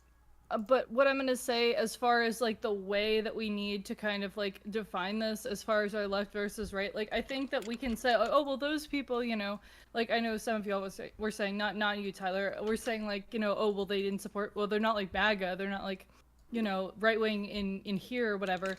I think that if we're going to either go by beliefs or we're going to go by like, ideology, because if we're going to go by ideology, then like we would look at like some of the like the left-wing violence or, stuff like that and go like, oh, well, those people are Marxist-Leninists and like, I'm not one of those. So that's not like, they're not Democrats. Should they vote Democrat? And we could just do that, which I think is like the most retarded debate ever. So like, I think we should just go on like beliefs, which is why I said that, for example, the Pulse nightclub shooter would be right-wing considering, like, the anti-gay politics tend to be on the right, like that's on the right, religious fundamentalism on the right, even if they're not necessarily Republican Party, right? Like if we're doing ideology, but yeah. The parties shift in weird ways in the United States, and I don't think people fully understand that. Like the tariff policy that Trump's doing is classically left-wing, almost socialist policy. It's really good. Factory workers, unions used to love tariff policy in the early 1900s, late 1800s. They went back to it like a well. And Republicans were the ones that ushered it out for globalism. So to see this giant swap, like tariffs are good for the working class. They just have larger overall benefits on jobs. But if we're up jobs and we could sacrifice some of our lower quality jobs for higher paying manufacturing jobs, tariffs aren't the worst thing in the world. But I agree with Donovan, they should be more targeted. What we're doing right now is taking a way too big of a bite of the apple from too many countries. Right. Okay. So one, I I disagree that tariffs are good for the middle or working class. I don't think they're really good for anyone other than like if there's a specific tariff in some industry. Obviously, it might be good for that industry. Like steel, it makes sense why people in the steel industry would lobby for a steel tariff. They are benefited by that. I don't think I wouldn't really care that much if they did, but like I don't think Democrats ever really supported this type of blanket tariff policy or this type of like hardcore quote unquote reciprocal tariff policy. Democrats might have been, again, like lobbied by some unions to support tariffs in certain industries. Like I know Bernie obviously is decently far on the left and like he supports tariffs, but like certainly neoliberals, as I would brand myself, do not have never really supported. I've never supported tariffs, and presumably there's always been neoliberals in similar ideology to me, in the Democratic Party. I would guess. Our whole life, neoliberalism and conservatives have controlled. Yeah. So the Uniparty, baby. Yeah. So this is y'all don't know Aircraft Sparky. He's going to be tagging in for Pentemple shortly, and I think ICAL is coming late, if at all, but I think that's the plan. So we're going to let Aircraft Sparky here go ahead and say something here, what his thoughts are, and then we can open it back up. I have not heard so much mental retardation as what I've heard on this weak-ass panel. Oh, my God. You idiots. Donald Trump is a Democrat from the 80s and the 90s to begin with. Okay? He's not a conservative. Let's go ahead and just call it what it is, okay? I am sick and tired of, oh my God, Jan 6 was so bad. But at the same time, it's bad to destroy other people's cars, but hey, any tactic is acceptable. Whatever, Brittany Griner, no one gives a fuck. No one Shut said the that. fuck up. If I wanted your opinion, I'd give it to you. Property damage wasn't the problem with January 6th. Literally nobody said anything. January 6th at the riot had nothing to do with why it's really bad and worse than these other At things. least at January 6th, the people actually knew what the target was. Jesus effing Christ. When you have people destroying Teslas, when, by the way, the majority of Tesla owners are left-wing, you fucking retards, when you realize that the majority of Tesla owners are left-wing, you're hurting your own fucking stupid cause. I cannot understand how literally fucking say that you shouldn't do property damage. Didn't you just hear us say that we aren't advocating for the property damage? It wasn't bad. That's harming individuals. You realize? Do you guys at least acknowledge that you guys have a way weaker disavow of this than you guys require from us? Trump literally had to go out 500 times and say, I don't think Nazis are very fine people. Y'all want to have a fit? I am a fucking general. Haha, the Tesla stock's falling because of all the attacks. Obviously, that's why it's falling. Okay. Yeah, if y'all want to really have a fit, I cared more about January 6th than I do about the Teslas. Well, cool. Right. I'm a January 6er. Guess what? At least we knew what the target was. Jesus fucking Christ. I do not understand. Tons of people make the argument that they just walked in and they didn't know what was going on. Didn't tons of people make the argument? My grandma was there. I'm surprised you would admit that they knew what they were doing. One of my favorite questions now that you're telling me that actually they did know what they were doing? That actually they were doing something much more egregious than one of my favorite questions that I asked the dumbasses on the steps of the fucking Capitol is, cool, you've taken the steps, now what, dummy? And they went, and you just saw nothing behind their eyes. But they knew that they were at least mad at the government. I think nothing behind Thanks, no for Kyle for follow. I really appreciate it. I'm not even mad at Elon. If you were actually mad at Elon, you would do something to Elon. But no, you were so fucking retardedly ass mad that you were attacking fucking people's cars. What the actual fuck? And you I believe you heard me. I don't think anyone here has been attacking cars recently. I believe you heard me. No comprehension. All right. Take control real quick. All right. Shh. Nobody can hear you. Goose Baba. Calm down. Deep breath. All right. All right. I'm gonna unmute now. Just everybody's calm. Don't start yelling. Okay. Here's the. I saw it. Yeah. So, I also want to add to push back one slight thing against Sparky. I think they do have the target right because they're also bombing Republican headquarters. They're taking over areas, and they tried to assassinate him twice. So, like, if that's not being on target, Hey. I don't know what. Yeah, They, you know. They, you know They, they. them. No. I was like, damn. They, bro. That's It's a the bit much. uniform. It's the puppet. It's the deep state. Somebody's on target. So I think it's more nefarious. It's this like what is it? Is it 1984 the double speak, where they like say like, hey, this is bad, but then we do this. Like, I don't know. Like they worry about the Night of Long Knives, and then they commit acts of terrorism simultaneously. That's what I think is the issue. They're not I see. worried about. They're not worried about the Night of the Long Knives. I They're not actually worried about think- any of that. In fact, to be honest, the majority of like these that he got leftist cucks want authoritarianism. They just want it from their side. Nope. Okay. I actually think January 6th, Libertarian, but, if January 6th didn't include like breaking into the building and like scaring everybody out of them, making them all scramble like rats, I actually probably would have been fine with just like a massive protest where they just like fucking like tore up a bunch of fences and like, you know, I don't know, like it was the like, shit. I I would've actually been- that was the suggested to problem. people that they yeah, go sit in my the gallery. issue is really just with the like legitimate. So I Is it suggested like that people legitimately sit in the breaking into the gallery government building? and just stare at them and force them to vote the way they wanted to vote. That was my suggestion. That to the did people happen were for a there. very The way long they time. wanted to People vote. sitting and staring at people and making them vote a specific way. That was like the history of voter suppression. Was like Yeah. Voter literally. suppression is based. Honestly, Crack if their you're knuckle. not if you're not a freaking landowner, True. you should If be we had allowed to voter vote suppression anyway. and an IQ test for all True. voters, then Trump never would have been elected. You're so right. Voter suppression is based just because it would have hold on. Trump out of office. Yes. Wait, are we Voters Just are- wait. franchise Take retard. now, away the right to landowners vote. thing, the landowners thing. What if we got one vote per acre? Who's in? No, Whoa, no, just not one vote landowner. per I mean, acre. Yeah, You ain't getting more votes just No. because you got more land than me.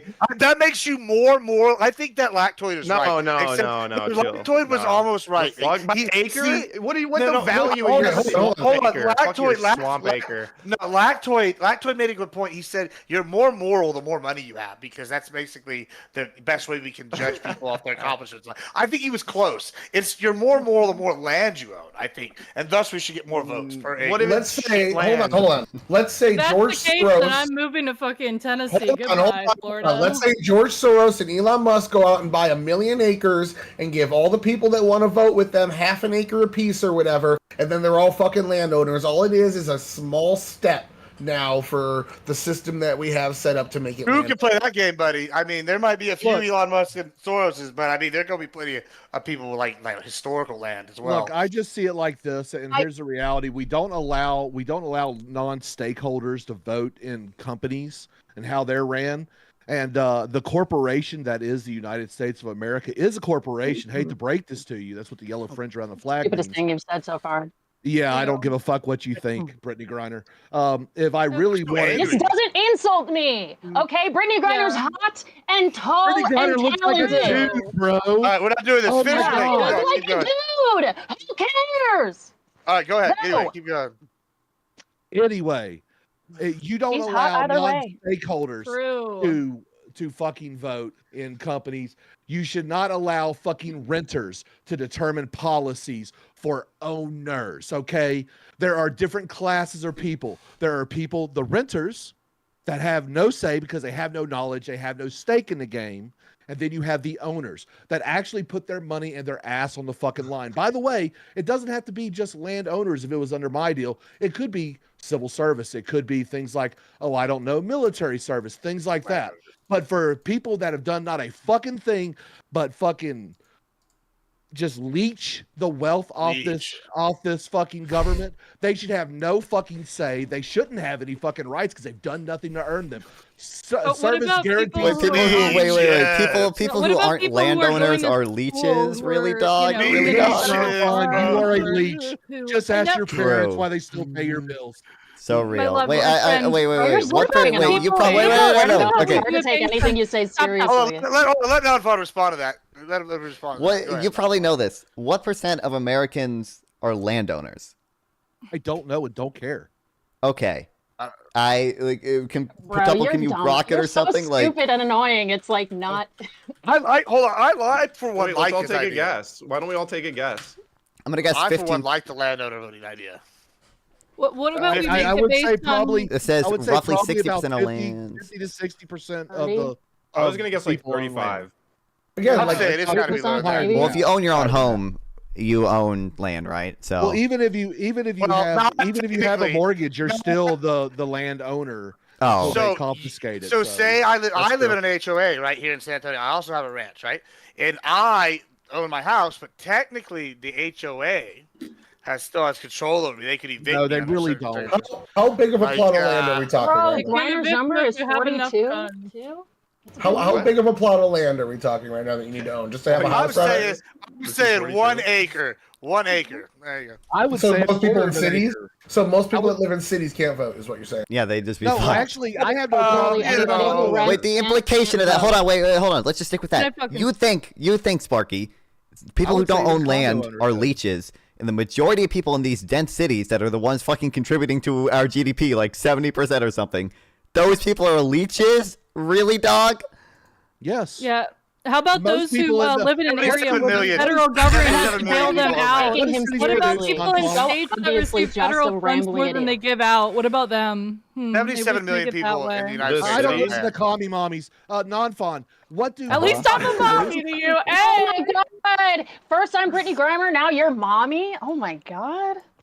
I got Yeah, isn't it funny? Got Isn't it Roy funny in the the lower the chat. mid one I find more I don't attractive than I you don't do? Oh talk my- to talented, attractive, smart, What is like happening? rich women. Oh my gosh, I Gibbs, actually this hate is the that. best version of this panel you were gonna get. Accept it. Hey, Come non-fun. on, make Yeah, it you- fun. Yes, what's up? brain Let dead me, and let me ask fucking- you, because you're an economics guy. You're an economics guy. So I guess. these big metropolitan cities, what actually developed them, and why are they big these days? Why? Do you know why? Why are they big? A lot of it has to do with like clustering effects because that's where all the like software engineers live, and that's It why actually they get a has ton of more to do investment with from. like logistics, my guy, because every major My city you'll guy, normally see dude. has something to do with some type of port. Okay, Yikes. be it, Sure, be it a major that is airport. well. be it- Hold on. To be clear, That's that is a lot. weird. So that is it. Yeah, a lot of coastal cities developed initially because they were like important port cities. A lot of the like business in LA these days and San Diego and all these places is not port stuff Well, anymore. It's big okay, tech, as right? technology Like that's that's changes, the. Flyover country the DEI right majority now. of the Fucking as rural technology- affirmative Shut action. the fuck up. My God, You're adults so are talking. fucking annoying. You're so unlikable in every regard. I don't I'm know so why we glad thought to this would be be unlikable. chill. I kind of, Dude. I All like right, let everyone. me get a little order. Let me get a little order. Everyone. Let's just try and. As technology changes, Aw. of course, what these different areas produce is going to change. Would you agree there? Yeah. Okay, so we see a technological boom over there in the West Coast. What is going on in the East Coast? What is actually keeping things like New York City open? Things like that. I don't know what happens in New York. I think they have some film industry. Well, the still. I stock think exchange they... is about the only thing going on in New York today. Let's go to Boston. What does Boston have? I don't know. This is Presumably, the only thing. Oh my god. Really, a seaport is really about it. Atlanta. What does Atlanta bring? What does Atlanta they're actually not bring? quite of on the any coast, value? but I don't know. Well, I know they're not on the coast, but they do have. They Well, do just have look one up, of the like- largest airports in America. Film Okay, industry, logistics actually still- tech industry. The Yeah. small we amount can of keep porn that's done talking. in Atlanta really doesn't. So we're not count. talking about pornography. I know you like to think about it a lot, but I don't know what to tell you, man. No, I'm just Um, saying they don't really have much of a film industry there. You want film industry, you need to go to places like LA where they actually do major production films. A Georgia lot of is major a productions growing. have moved to Georgia. Yes. Look, I have a friend of mine. He actually does sound and music and stuff for actual like real motion pictures. And he lives in Atlanta, but he works in LA.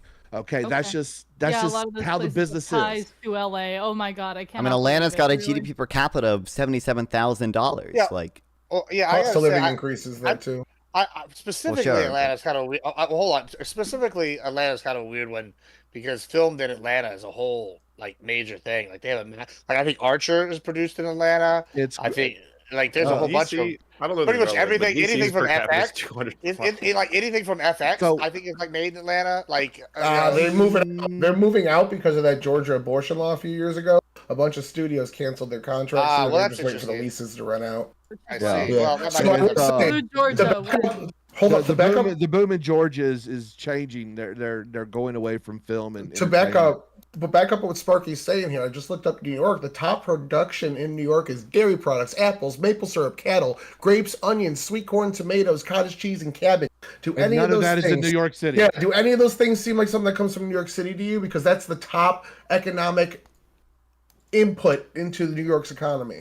Okay, Input? so What do you mean when you input? talk about what people own Have in to the eat, city, Production. okay. Industrial production. when you talk about Well, what, obviously, like, if you're only measuring industrial production, that shit's not taking place Well, in New York you City. might New as York, well- New York I'm City gonna provides tie this all- I'm gonna services. tie They're a this all service together sector for you. economy. I'm going to tie this all Sure. together for you. So the reason why you say the cities create the highest amount of GDP is because of the logistics network that is basically these big cities are surrounded by. That is what made those cities big. That's the only thing that keeps them big. It is seriously the only thing that keeps them surviving is the fact that we have these major ports of entry and departure. Okay, so that's why the highest gross of GDP comes out of the cities. But I hate to break it to you, it's the rural areas that actually make things. Okay, so there's a big difference. Making things, quote unquote, making things. It's not like high up on the value chain or whatever. Like a farmer in Georgia makes apples that sell for $3. So you can only sell them to people in the state of Georgia. So a software developer in San Francisco makes develop shit for Google that is used like all over the world, and it's much higher. It's much higher skilled. It's much higher value added. Like that's why these areas have. So Right. I'll throw this to you and ask you this: can you touch a program? Yeah, I my mean, dad. Because No, but that's an really unfathomably items. stupid thing to say. when I- The reason we're a Well, world hold on, superpower is well, because well, we have let me- these gay software developers contributing on, to let our me br- GDP so let me- much. Like, Well, hold on. Let me bridge a gap here. So let me just there is. I think that there is something of value, whether y'all want to agree with this or not, to what Sparky's saying. And maybe I like try to clean it up a little bit, right? I'll use my dad. My dad's like a saint, right? This guy, like I don't know anybody that has a problem with this. Like honestly, ungodly level of sainthood, right? This guy should be Mother Teresa. But he's got this mentality with like some things. It's usually foreign policy, where he's like, fine, true, we're the cat biggest tricks. supplier of wheat in this country. If they don't like this, then they can keep their oil, we keep our wheat. Or they keep whatever they want, and we keep our wheat, and we'll see who starves first. I think there's some kind of mentality. I think a large segment of the United States population, what that segment is, don't ask me for percentage, but I think it's a significant percentage that can relate to kind of what Sparky's saying, where it's like, hey, you can't touch this. This is useful now, but what we have is tangible, and it's like, everybody needs this. Everybody needs to eat. I don't actually need to get on Google, right? Like that. I think there's something that a lot of people, now whether or not it's valid or not is a whole different feeling, but they do make a very large portion, I think, votes. Copy, I see your hand. Go ahead.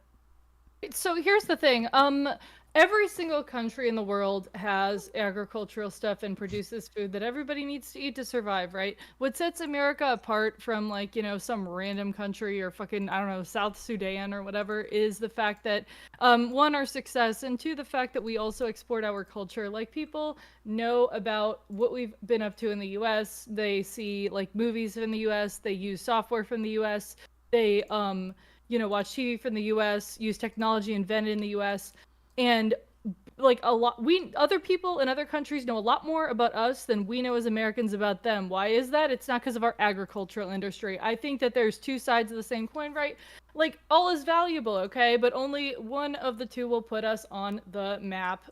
So China would not exist if it wasn't for American agriculture.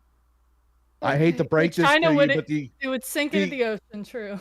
No, they would all starve because they're too fucking retarded to farm for themselves. Are you serious? Is that a real argument? I don't. As a fucking You heart do know attack. that You're high. No. What? how much of China is like I think it'd be farmland? higher, I think. Like literally farmland. Okay. How much? I'm looking it up. That's why I asked. How many tons of crops do they import? to somebody the United grok it. States Somebody use grok. annually? Just because you're importing food doesn't mean that you couldn't They import, I mean, the U.S. imports food, and we still more food from America.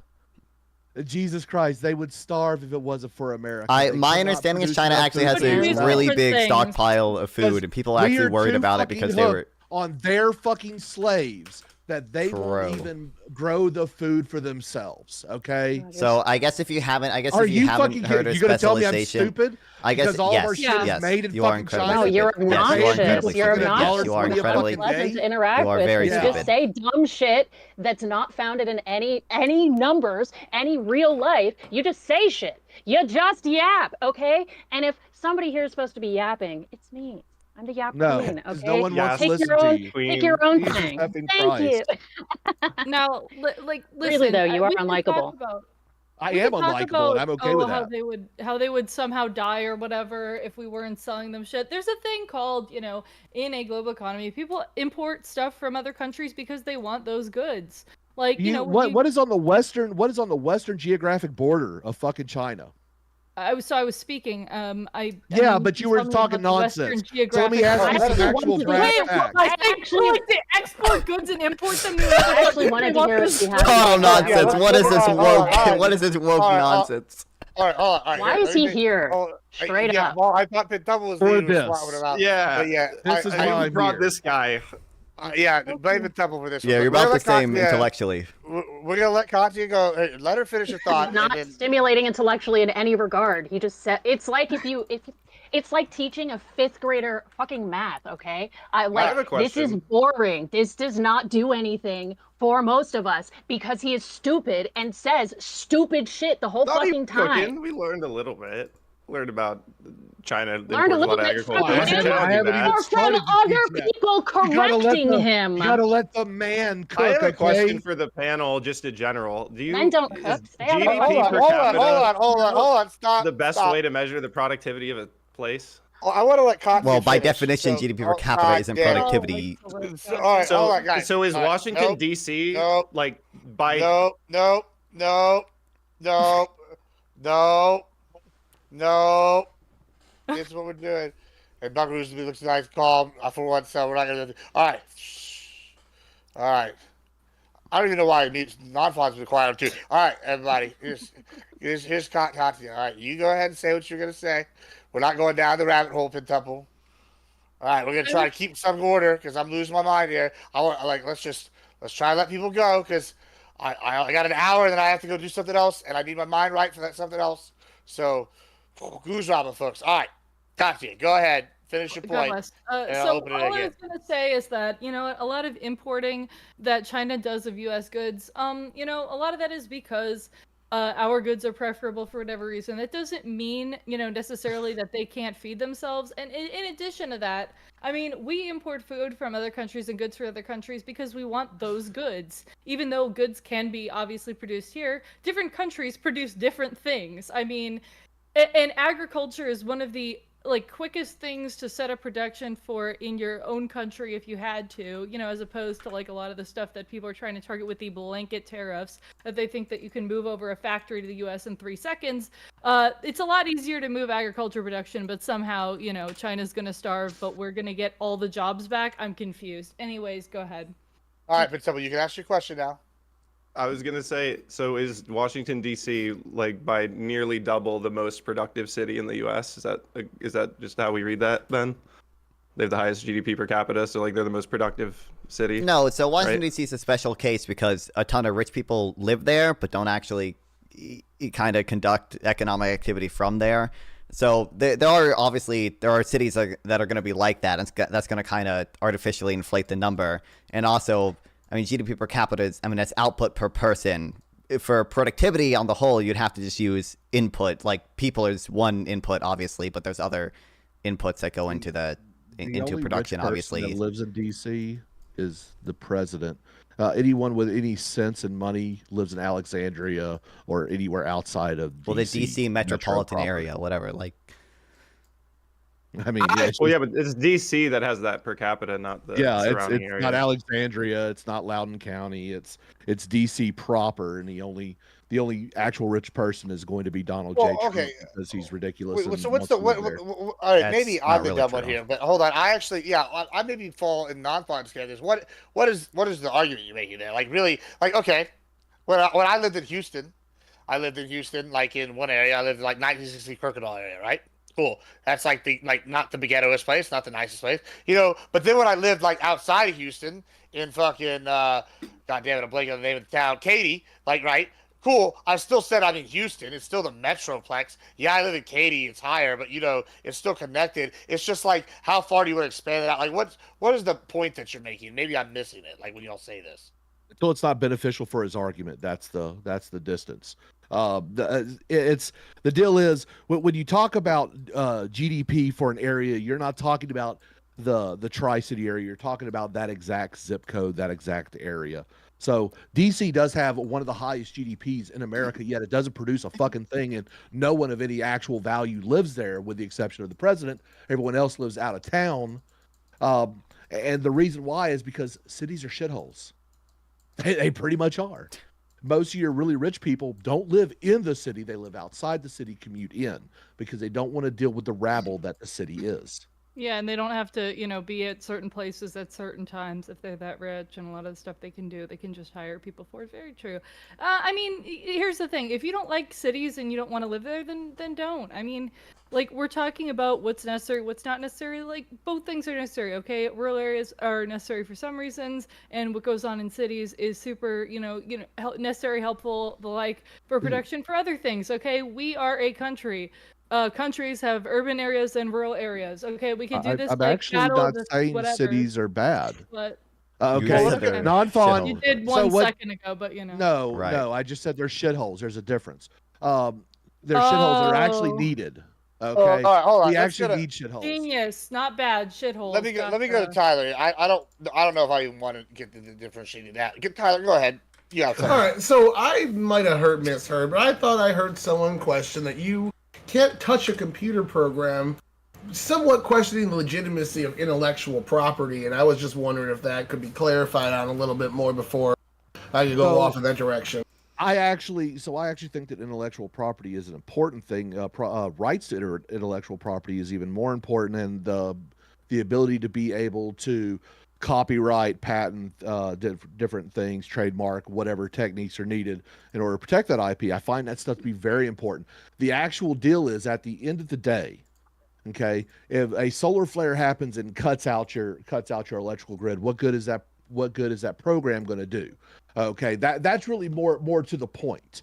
Okay, at the end of the day, people don't need computer programs, but people do need goods. So that's really the big substantive difference that I'm alluding to. Okay, that's fine. I thought you were hitting at the libertarian thing. I was gonna go. No, libertarians are fucking cringe. Okay, good. True. I understand that people at the end of the day. I understand people at the end of the day need goods, but one, it's stupid to say, what happens if a solar flare happens? Motherfucker, what happens if a drought happens? Like, what do you mean, bro? I understand that people need goods to live, but we've gotten starved to death. We already have a hypothetical. It's what if the president is Chicago? Okay. Anything happens that. If the president were to nuke Chicago, no one would care. There's the hot. Oh my god. Katya signed off on that. Hey, Gibbs adjacent streamer Katya, who once argued that the president could nuke Chicago. It's funny that Katya, you hate the nuke Chicago. You know what I hate that everybody thinks is hilarious? I think that the babyface JD Vance things are like not funny at all. Like I'm like, yeah, that's pretty mids. But I see those reshared. It's all just perspective. See, the babyface Vance memes were kind of like kind of silly, like the ones that just make him look like a baby. If they don't make him look like, they're gonna edit the image to the point where, there'll be an event horizon where if you look at the image, you instantly die because it's an info hazard. Those are the ones that I like. The ones where he's like, his eyes are upside down and he's just edited to the point of like, surrealism. Bro does have some really blue eyes, though. You got to admit that. He does. Yeah. Smash, no homo. That doesn't work. That doesn't work like that. Don't think that's how it works, but we're gonna moving on. Yeah. Don't worry about it. Why are you asking all these questions? Are you a lawyer? That's not important, all right? No, it's just so here's the deal. Look, I actually think that cities are important. Okay, but I know why they're important. And there's really why are they important? Because they are logistical hubs. That's all they are. I don't think that's no. I don't think that's the majority output coming from even these port cities nowadays. Actually, Usually yes. it's big tech, it's finance Dead, services, it's if we were in The healthcare, it's Walking things like. Dead, that would be basically the only reason you'd go to the city. It would be like we have to go get. Yeah, I something. We understand. have to, I like, meet understand at if the hub in entire market. economy collapses and the standards of living fall for everyone. Yes, you only produce the that things is that the you point. need. Do That's you my think that's point. If you only possible? produce the things that you think we're, like, need, beyond if you only that? produce the bare hold on. essentials, the standard of living goes down for everyone horribly. That's my point, because cities produce the things that raise our standard of living for everyone. Those are things that we Cities don't produce need. the Those aren't the fucking bare things. essentials. Those are much higher you value produce. added service sector things, dumbass. I understand if there's a fucking apocalypse, Cities everyone's don't life gets produce. worse, and we'll live into you think it's a Cities utopia of produce everyone a being service, self-sufficient or that's whatever it. the fuck. Like Hold on. That is Cities not are services. This is that's why it. I just think it's worthless. city. Wait. No, Says random Jay, Sparky or whatever the fuck your name is. Do you deny that the majority of employment in cities is service sector jobs? Yes, I will deny that. There's Okay, so service if I look sector up like jobs. the majority, Well, hold on. the majority I of wanna- everything in a city is service of some sort. Well, hold on. Let me just push back a bit. Like once against this concept, right? Like you're not putting refineries out in the middle of nowhere. You like I know you even admitted you need the logistical hub, right? You're not But, putting like- you're not but, putting them like, in the you middle of a use- big city either. You put them on the outskirts. Yes, you are. You No, absolutely you don't. No, No, you you have don't. no. That's not You true do at not put a all. refinery in the middle You're of the city. incorrect. I grew up in around oil refinery. For I fuck's did too. sake. I grew up in Corpus Christi, the We can sixth tell. biggest port in the United States when it comes to oil refinery. I think You're it's at not number supposed to 3 drink for the oil. oil. So you're You telling me don't- something I don't. And you drive don't by. put 'em- Hold on. You're just wrong. You're unequivocally wrong. They build the refineries along the port because you can refine it and ship it straight from the refinery. Like I don't know how you can tell me. No, and you're telling me the they- port isn't the major Wendy area says of literally business everything in, else he said. in Literally. Corpus Christi. Their whole Hey, thing is Gibbs, being a port. Like I don't understand how you can argue Gibbs, this. please shut your cock holster for a moment and just listen. Okay, refineries will have their own waterway port. That way, the tankers come in. They will not be attached to a major logistical port because refineries have this bad habit of when safety measures are not followed, catching fire and fucking exploding. That's why they're not built in the middle of cities. They're always built on the outskirts. It's a safety exclusion zone, my guy. And then you connect them using pipelines to other logistical areas. Come on, dude. I know you live in Texas, but you don't understand the fucking business. No, you you're dummy. absolutely wrong. Once again, you don't have people living right next to it because, hey, check this out. Zoning laws, they zone other businesses that are refinery adjacent around them. And guess Find what? me one It's refinery attached in the to a middle of major any port. city. I'll wait. I give you 3. Find Look me at one- Valero, Find Chevron, me one. and Exxon. Bring it and up on a Corpus. map. Bring it up Oh. on a map, my guy. Find me one refinery in the middle of a city. The There is middle, not like the one. downtown area, bro. You're gonna find refineries on the outskirts of the cities, away from the population, because it needs a safety exclusion zone. NIMBYism, baby, yeah. Jesus NIMBYism. fucking Christ! I mean, I'm not. I don't even know what we're talking about. Refineries, like Get those motherfucking refineries away from our kids. NIMBYism. Exactly. Jesus. I just think Look, it's funny. You don't think I know- cities suck. All right, here we go. Right? It's easy peasy. Cities Easy suck. right here. This is the port of Corpus Christi. Right here. I don't know if you see this, but here, check this out. This is the port of Corpus Christi. All the refineries are located here. All of this right here is downtown Corpus Christi. All right here. This is the financial district. This is the industrial district. All right here. Oh, guess what's in the middle of the industrial district? All 1, 2, 3, 4, 18 million fucking refineries. And that's like just the major. This is Kyle. This is the suburb. It was over 3. He had to count, so it's up to million. All over this area is the industrial. Hey, All of do me this a right here favor. is Do me a built up favor and buildings. switch it over and show us the buildings that surround it. Oh, sure, absolutely. Oh, it has to be right next to the buildings. True. No, because there's actual. Oh like, yeah, look at all. reasons All Micah, this. please help. Oh, I don't even know look at what- all these. See all this construction. Oh, all no, this is man. all I this feel is like commercial. All this is commercial. brothers are Look at this. fighting, All and I on the just don't freeway. step in. Commercial. This is guess what? Because it goes zoning right up here. Refinery. There's some like land. Here's some industrial, and then boom! Look, all the commercial buildings all Where's the around residential all areas? of them. All of them. What did Where's I the say? residential I areas? said it's in the middle of the city. It's in the zoning. Oh, here's Annabelle. This is a residential area. You have Okay. this, oh, here's Arlington Heights. Here's a residential area. Oh, here's West Gulf Oso. Guess what? That's a residential area. Oh, it's residential area on the same side as the refinery. Right there. Oh, Yeah, look at that. Oh my God. This is I just could proof. mine This too. is just proof that Mr. Sparky was getting high on the supply. He got- argued that he was on Man, all man's these just oil telling me I don't refineries. know what I lived around for 18 years of my life. I'm like, We got a No, I bunch of just didn't paper believe mills. you. We got a bunch of paper mills like right into residential areas down They here. Every smell time it so rains, bad. it Paper smells mills like are sulfur. different. It's awful. Yeah, no, they are bad, but see, paper Disgusting. mills have a different. Paper mills are a different hazard. So there, your hazard is going to be acids, chemicals, and of course, different types of air and water pollutions. But they're not flammable and they don't just blow up. Okay, a coking tower at a refinery, those things tend to blow up here and there, and so you want to have a certain distance between the refinery and everything else. I'm pretty So- experienced. I've done some coking towers in my life. Let me tell you. There you go. Coking's where they boil the oil and they extract different products off of it. I'll use restroom, and then we'll get iCal in here. Yeah, Once it looks like he's get there. having technicals. Yeah, we'll wait for it, but then we'll come But back the to fuck Iran. is, now. I don't know um, why my video's Just not all working. I employee. got it I turned don't on. really want all employees Yeah, private. I just want. well, it looks Make like sure you're you right got your. Make sure Do you have it turned on OBS? It looks like you have the wrong camera selected, my guy. It looks like you're selecting like. No, you've got. Well, are you using OBS to stream your camera? Clearly, No. the OBS logo's right there. Yeah, Well, you I may know, but wanna I don't know if he try your means that, virtual like he's camera. actually got OBS up or true. not. Yeah. Yeah, he's using Hold on, virtual let me camera. try. So.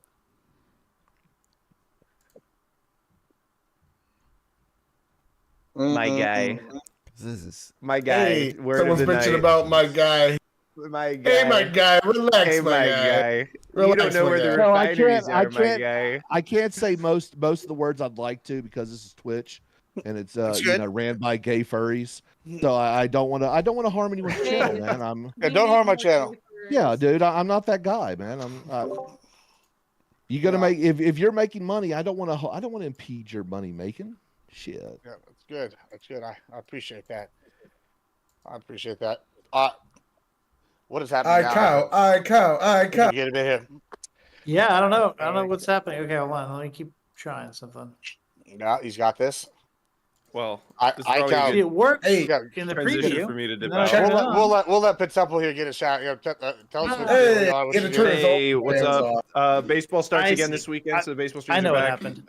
Double TV. Okay. Shout out to Gibbs as always, and everything Sparky says, just I don't disavow or avow it, I guess, but you know. But you Good are luck, the cause guys. of me being here. What a strong I am the statement. cause of him being here, and Blame him. I'm questioning should I take responsibility for this right now. I guess I'll decide later in the That morning. fence is going to after this split is you in over. half if you sit on it any harder. Exactly, it's true. All right, But at least he's getting Goodbye, more everyone. Tyler comfortable has with it. no room It to was talk nice on fences. seeing you all. None. Until next time. No, what do you mean? Tyler came across to our That's side what of the the fence. fence post is for. That's what the post is for. We got Tyler on We our don't side of the call it fence a now. fence. You know, that's what we. See, that's the difference between the Republicans and the left, right? We gatekeep sometimes, but it's to keep out bad apples. Right? I just don't like to rush Otherwise, to we try to judgment. Is convert all. them. Otherwise, we want to convert them. I'm sorry, Yeah. don't most cops vote Republican? Listen, that's neither. I here think nor there. most union members, generally outside of the teachers' union, vote Republican now. So I would have to assume yes, but I Yeah. don't know. Probably. Actually, no, I don't know. I don't know if It is I don't true know. that cops vote Republican, but union members, no, they don't. Yeah, I don't know if Yeah, it's they vote Democrat. union members because mostly. like Safeway workers are union members. Also, non-fun. If you want to join the No. stream together, Pipe fitters union, fuck it. Oh. All the welding unions are like hardcore Yeah, and Republicans. those unions, but like Teamsters, you which earlier. has unions that are in tons of different jobs. Teamsters like are actually Safeway, training for example. Yeah, training Teamsters right are like 3-1 Trump over Kamala Harris. They were closer on Biden. There was a polling thing about that. Well, Yeah. I'm just saying. I don't know how this I'm just happened. saying I don't because think Trump we can doesn't measure do it just by anything. the union itself because there are so many different industries that the union is involved in. I start That's measuring me. at the asshole, so Trump has made inroads into union your camera's still voters. down. You know that. He's got more union voters voting for him than prior Republican presidents. In that sense, he's moving the needle to the right. Yeah, I mean, But- I think he but definitely did He well hasn't with won yet. blue collar workers. Yeah. So I'm actually a civil servant. I work for the federal government. I work for the DoD. I know the AFL-CIO and the SEIU. The majority of those members did not vote for Trump. They're usually the people that you can find on the Fed News Reddit, crying about every little thing going on with the rifts and the layoffs that are going on in the federal government. It's actually quite interesting to see the big divide within civil service over all that. I voted for this.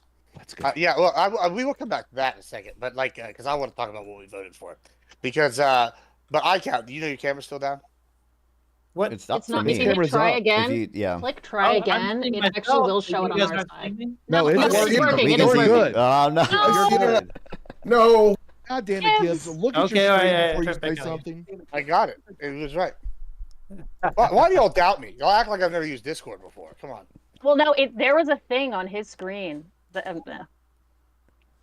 Yeah, okay. like, wait, hold on. Do you think I didn't click that thing that said try again? I had another app that was using the camera. Yeah, I I got did my- think that. OnlyFans. I'm telling you guys.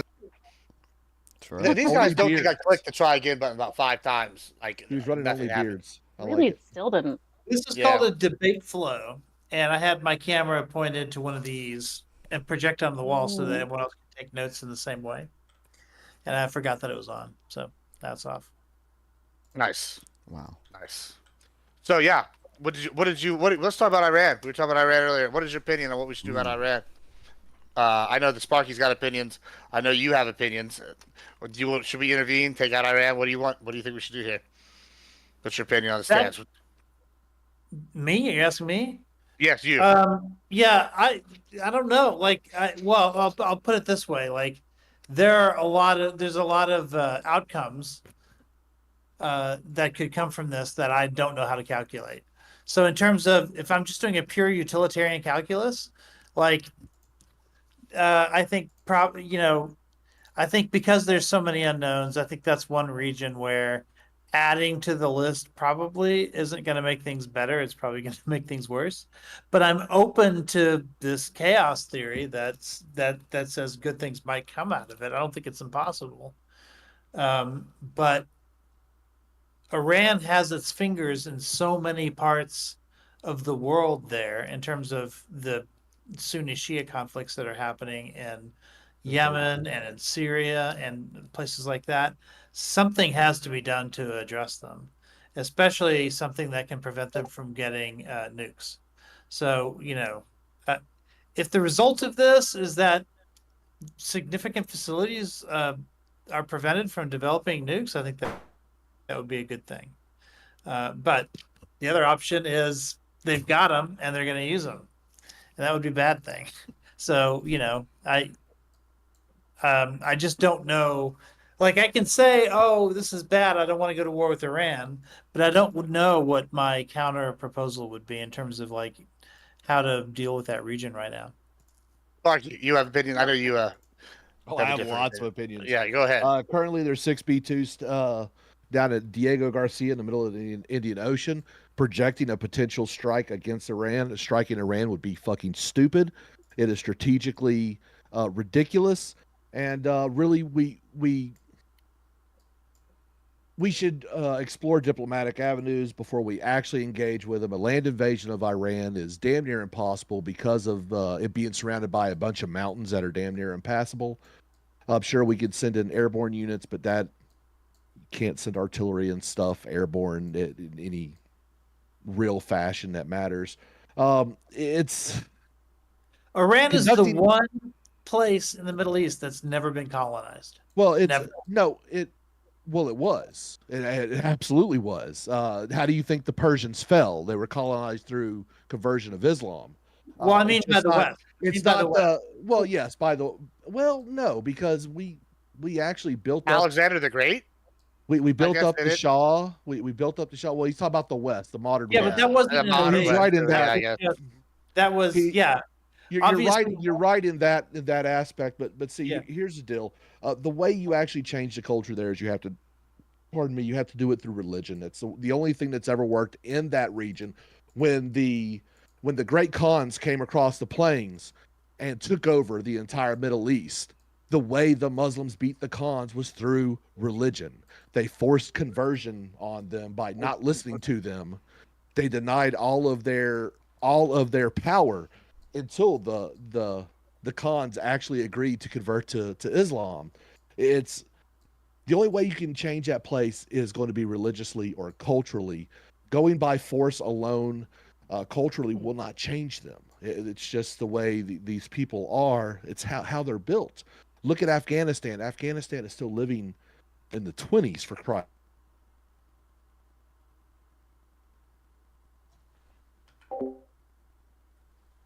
Of Iranians in the 70s and stuff, right? Yeah. And then we overthrew the Shah because we thought we knew better. We created this monster. I fully agree. Yeah. Wait, hold on. Let me just to clarify. Like, are y'all say? I don't even know where to start with what y'all are talking about here. Like, okay. So we're arguing that Iran's never been colonized. We can't. No, he said Iran has never been colonized by the West. So that is a pure distinction right there. So Great Britain, which colonized almost every fucking continent, never touched Persia. That's not where I'm going with it. So hold on. So let me just back up here. I don't know that it's a fair comparison to say Afghanistan, another place that's where empires going to die, right?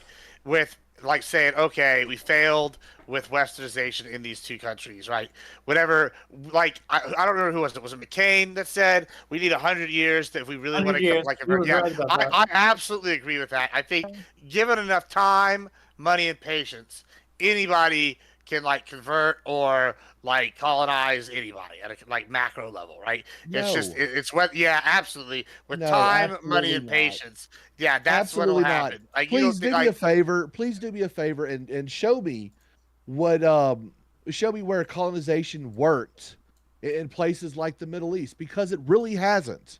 Oh, okay? I'll show you where it worked. Let's give you a prime example of a religious dogmatic country that was an empire at the time. It was ruled by religious leaders and elites and priest caste. That would be the Aztecs. They were very eerily similar, and we basically colonized the fuck out of them. We can look at the Incas, same thing. No, and they they were also guerrilla warfare experts. There are different examples. The Spanish gave this as a prime example of how this is done. So you're not going to tell me that it can't be done when these are comparable groups.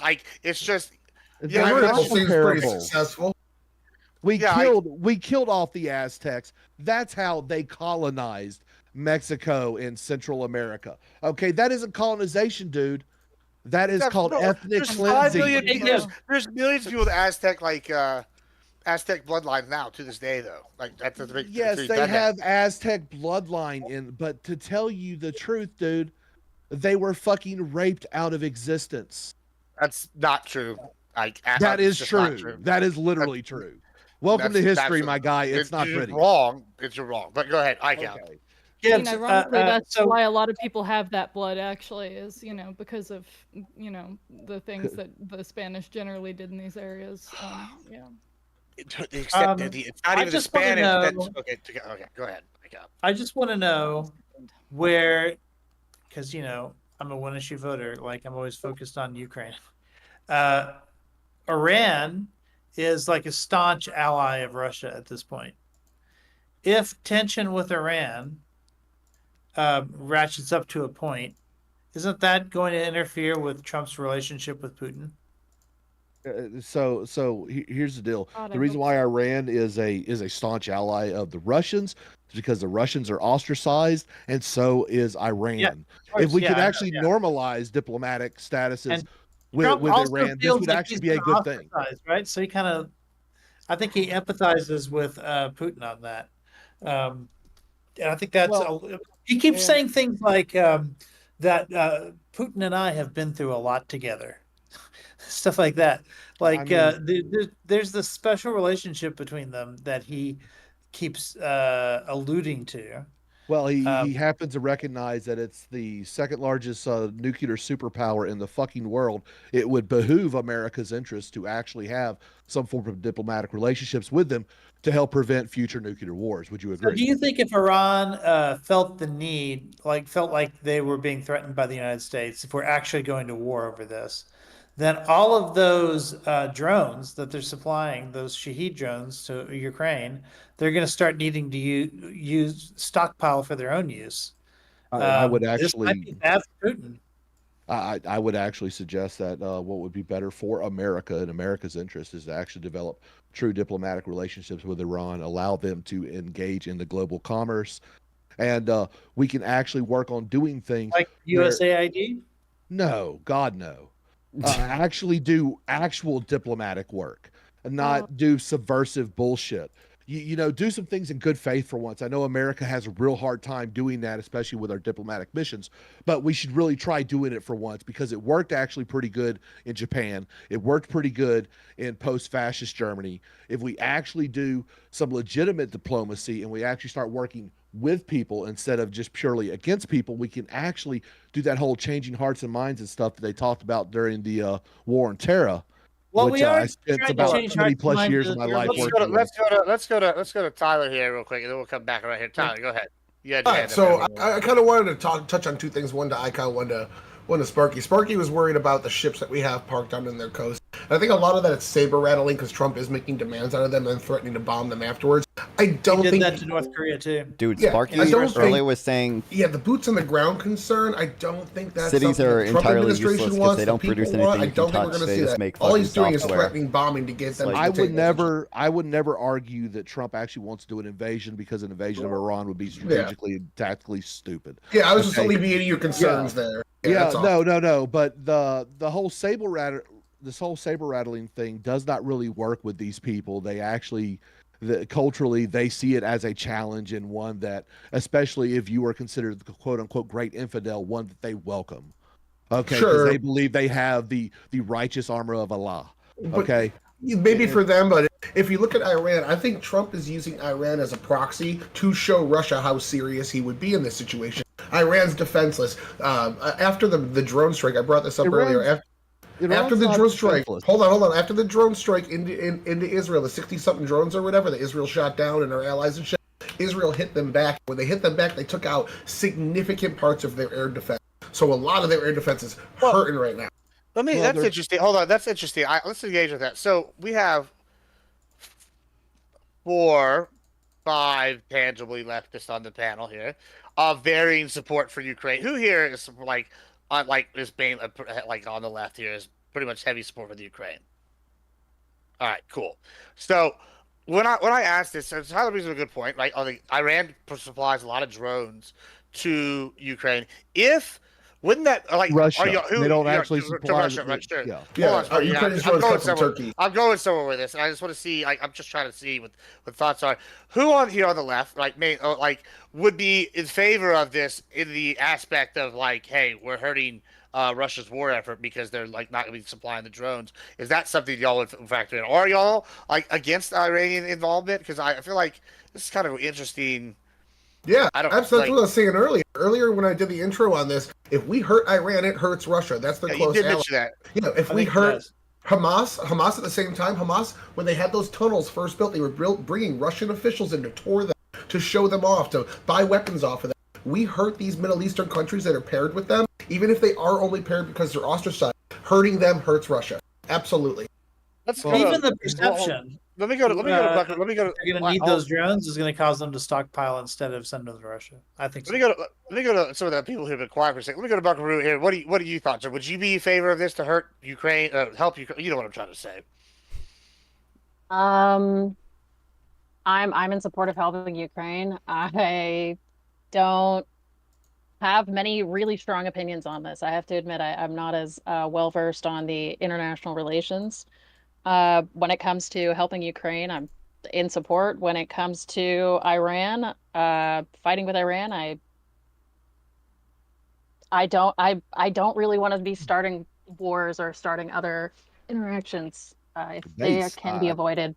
See, I can by all agree with you there. regards. I'm not a warmonger. I think war is generally bad. I think killing citizens is generally bad, and if there are ways to avoid that, I prefer those. All right, let's go to non-thought here. What do you think? I mean, it would be, you'd have to weigh how much we're helping Ukraine versus what's the risk that we're going to get involved in a conflict that's going to be really nasty to deal with, and also the potential for if it does escalate, are we actually going to be hurting Ukraine because all of our production now has to go to fighting the war with Iran rather than to, giving arms to Ukraine? So it'd be weighing those two things, and I don't really know how to weigh those. I kind of assume that we're not going to be helping Ukraine much longer anyway. Like I think that's almost off the table. Unfortunately, I think you're wrong, and I'm just so I don't have anything against Ukraine. I don't have anything for Russia. I'm tired of U.S. intervention. As someone who has been on the tip of the spear as far as America's interventionist arm throughout most of my adult life, I'm sick of it, and I'm tired of sending my brothers and sisters into combat, into things that are none of our fucking business. Where I sympathize with the Ukrainian people, and I fully support their right to defend themselves. I believe it is not a North American problem, not an American problem. They're not actually even a trading ally with us. They are just someone who we decide to launder some of our money and do some of our research that is a little bit more sketchy. We've done that over in their lands. We've just taken advantage of them, and I think that U.S. intervention is doing nothing more than just taking more advantage of them. We should allow them to be sovereign, but we shouldn't have to. So you can't be sovereign and be held up by other countries. So I fully support their ability to be sovereign. It's not our problem. We should move the fuck on, and we should work on America first. Let me ask Katya. Katya, what were your thoughts on my question? Do you go ahead? It's pretty similar, like what I believe to like what Nonfun said, right? Like I'm not as well versed on like the the proportionality here as far as what's going to help what, what's going to, hurt what as far as Iran. I think that a lot of these interventionist situations, while I'm not completely non-interventionalist, a lot of the time when there's not already, like a conflict type situation going on, in that sort of way, going in can cause like bigger issues, especially with Middle Eastern countries, because a lot of the time what we're trying to do, the people who are local do not have the appetite for it, and then shit backfires, like what happened with Afghanistan, which where it would take like forever and a fucking day for us to get the result that we want. I think that because things are so like touchy about that, like got to do the math on that, figure out the proportionality, what'll help, what'll hurt. I don't know enough to say like too much. Yeah, so let's engage with that actually. I mean, I'm not gonna try to gotcha anybody and pin somebody down, so nobody worry about that. Somebody else might, but I'm not gonna do that. So I guess this is interesting to me because I've seen a lot of like, oh, Trump's getting us into the war, but Trump's exact words, and I think even his most exact words, like was bomb the shit out of them. To me, that doesn't scream war. I personally don't think Iran could do much. I don't think they're gonna be able to take out our air superiority. I don't think they're gonna be able to take out very many planes. And I think if they did take out a plane, we could probably recover the pilot, right? Like, I mean, whatever. It's so. Whenever we say this, I don't know. It's a full-scale war, but like, what's the goal here, right? What would be an acceptable line? I guess is my Biden, question. Victoria Nuland, Russia phone. Well, he just muted right when I'm about to ask him a question. What is an acceptable line to you, Katya? Then to like, do you think like proportionality wise, like what do you think is like a line to be like in a layperson's terms? Like what do you think is a fair trade-off?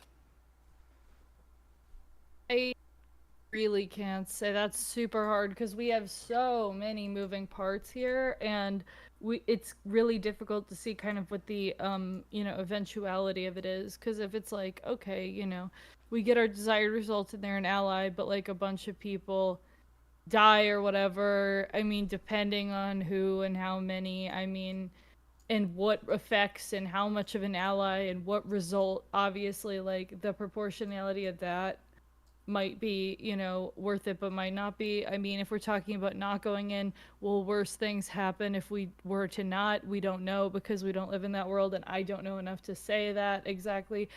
I think that there's so many moving parts, right, that I can't exactly say what I think is acceptable or not, because it's like there's 5 billion different variables. Fair enough. Not fun. Yeah, I mean, because people generally are bad at predicting the future, and like I ain't no military expert or anything. I get it. I'm not gonna be able to draw a definitive line. Like what? Like I mean, like yeah, but you're a layperson, right? Like you're like a normie, right? Like in regards to this, like what is like an outsider that doesn't know anything about this? Like I think that's a valuable opinion that I think a lot of people on Twitch Poll miss. Is like we always want the expert opinion. Well, the expert's not voting on every issue, right? Like, what do you like? If you're like just like a normie, like, what do you think sounds like a reasonable, like to you, just like a total layperson's opinion on the subjects? Like, idea, like, all right, yeah, we bomb them, it stops them from getting nukes. I'm okay with that. Or yeah, we bomb them and it takes So- out their ability to play. What do you think is like a reasonable, like, whatever? Like, you know what I'm saying? I would say it's a reasonable, like, insofar as they're violating some treaty or whatever UN regulations with regards to developing nuclear weapons. It's reasonable to strike maybe like nuclear bunkers or whatever uranium enrichment facilities. I would say like anything they do to mess with trade via the Houthis, I think is reasonable to protect the international shipping lanes. And I mean, probably generally I think supporting Israel for the most part is fine. So like you should probably I'm fine with Israel's, taking down air defense in Iran if they start lobbing shit at Israel. Like, I think those are reasonable responses. When I talk to lay people, I hear about Ukraine in specific. If somebody breaks in your house, when do you give up on defending yourself? And if the answer is never, then why should we stop providing them with arms if they haven't given up yet? Oh, hold on. So I can answer that very simply. When someone breaks into your house, who's giving you arms to defend yourself? Nobody, but in this case, okay, then there's your answer. We're their guardian angel.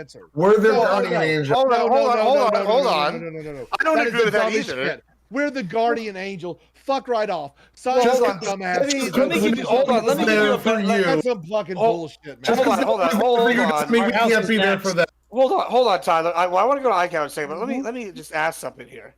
So, like, this is kind of equivalent to like the Hatfields and the McCoys fighting, and then me be going, okay, well, I'm supplying. I don't know which is the good guy in this scenario, but like the McCoys, right? And then be going, okay, well, I want to stop supplying the McCoys. Doesn't make me a bad guy because I want to stop my two neighbors from killing each other, right? Like, I could choose to supply them or I could not choose. So it's not like by me not selling them this gun, it doesn't make them like not able to defend themselves to their life. It just means they're not able to do it with my stuff.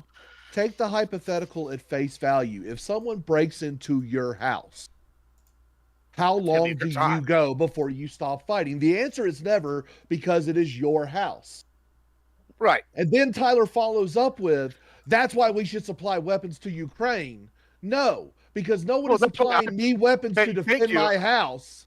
Okay, somebody's breaking into your house. You can call. Okay, we're gonna go. Listen, it's happened. We're gonna go to ICAO, but I've done it. But before you go to ICAO, I just want to say, yes, thank you, Sparky. That is why I gave the different analogy of the Hatfields and McCoys and me being their arms dealer. You mock his stupid fucking idea, and you make fun of his penis, Gibbs. I thought you were a debate bro, man. Well, no, I'm my own thing. I'm fucking the prophet, bro. Don't worry about that. All right, ICAO, go ahead. It's shaped like a PVC pipe. I've done it. I've been in that scenario of supplying a gun to somebody to defend their homes. It was my girlfriend at the time, bought her a shotgun. She kept it under the couch. Okay, but were you doing that through the invasion? Because I thought the neighborhood was a little bit too shady, and I had an interest in her survival, just like I think we have an interest in the survival of the countries that were formerly in the Soviet Union. How many shotguns did you buy for her? I bought her one because it's all she needed personally, but I kept buying her ammunition because she would go to the range every once in a while. How many shotguns would you buy her though? As many as she needed? Yeah, when she ran out, I'd go get her some more. One shotgun for every room. That's what you need, folks. Yeah, that's right. Yeah, well, sure. But here's the deal. They should be, you know what? And they should be issued by the government for free. Let me just say though, the reason I wanted to end before was that in January, we're talking about 2 months ago, Iran signed a 20-year comprehensive strategic plan with cooperation with Russia. Now, there was not a mutual defense clause in there, but it was they're connecting militarily in ways that they didn't before. I can see them going to that because Russia has done this with Kazakhstan and many other of those. Yeah, they've broken every ceasefire that they've pretty much signed over the past 30 years. Yeah, it's not about the ceasefire. Yeah. It's about what happens if we're at war with the one. Does it push us closer to war with the other? This is the way I see this conflict, and this is something that I've been interested in, paid attention to, and even at the beginning, I came to the conclusion the U.S. should stay out of it. Mainly, I'm a non-interventionalist. We did sign the was it what's the name of that memorandum? I can't remember the name of it. The Budapest? Yeah, the Budapest memorandum. We said that we would help, we would assist in their defense. Okay, I believe that America has fulfilled that requirement. I believe that we've actually surpassed it. I actually work at one of the logistical hubs that sends a lot of the artillery ammunition, tow missiles, and things like that over to Ukraine. I have counted tons of pallets of these things. I've watched them get loaded on to C-17, 747s, and everything else, knowing exactly where they're going. And I'm like, you know what? We're helping these people out, and I think that's a good thing. But there comes a point Russia where doesn't even have pallet technology, which is that's one of the big advantages that Ukraine has, is because they do have those pallets. But the more I look at it, and the more, okay, it just recently came out. It was just publicized, and I've known about this for years. That CIA and Green Beret assets has been on the ground in Ukraine since the beginning of the war. So the whole no boots on ground has been a fucking lie from the beginning. And of course, don't ever believe your government. Your government's always lying. You don't hate your government enough. But have we lost anybody? I hate it right now. we've actually so we have lost like 2 people that have been reported as training accidents. So, and there are people from the ODA, and they did not get injured on the front lines. They actually got injured by indirect attacks. It's unfortunate. It's what happens. They were injured, not killed. Big difference. And that's just me talking to my old buddies, because I still know people in the ODAs and shit like that.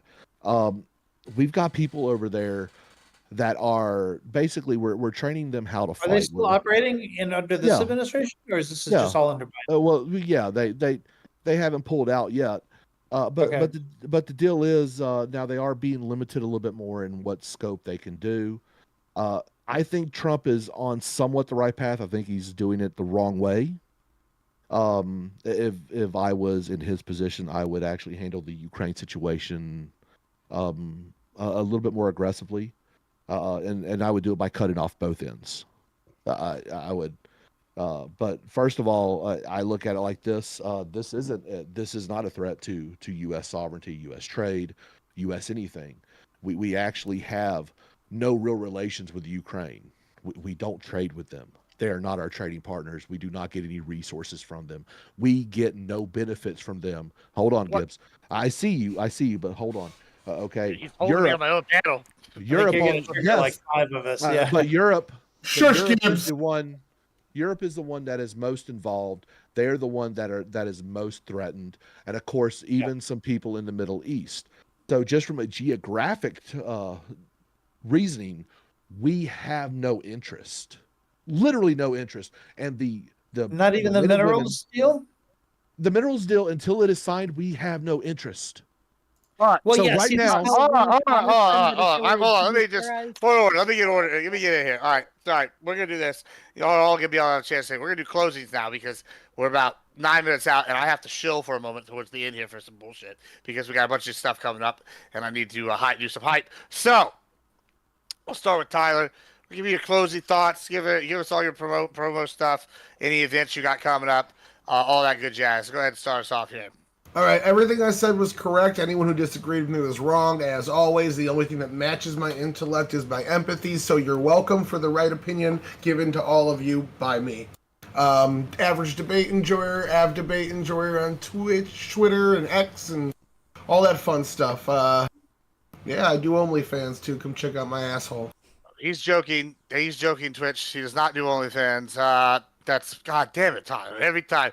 And now we go. We got no that balls, Buckaroo. Tyler. Buckaroo. Well, yeah. Well, also, hold on 1 second. He's obviously doing it comedically. He doesn't have one Twitch. We mean it that way, you know. Just kidding, Twitch. You can't actually sell OnlyFans on Twitch. All right, go ahead, Buckaroo. I'm Big Papa Buckaroo. Yep. Just like Average Debate Enjoyer, I'm always right. Everybody who disagrees with me is wrong, and everybody who agrees with me is on the right side, fighting the good fight. Big Papa Buckaroo. You can find me on YouTube and Twitter and Blue Sky. All right. But what about when you and Tyler disagree? Then what happens? I'm a man. I was going to Chris, say you're wrong, Tyler. the world collapses upon itself. It's the immovable object versus I'm Catholic. I once asked a priest what would happen if the Trinity fought each other, like which one would win, and he gave me the answer that the universe would end is what would happen. Nah, fake news. That The makes Holy more Ghost. sense. Well, the Holy Ghost would win. That's easy. You know why? Because he's a ghost, he can go through. Because he's a things. ghost. He can, come on. He at least gets a tie. You can't touch him.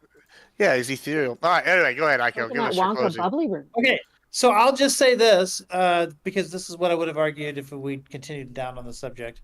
I'm just going to say that if you think he's going to stop in Ukraine, like I remember all of the conversations about how he'll never go into Ukraine. Yeah, he invaded all these other countries and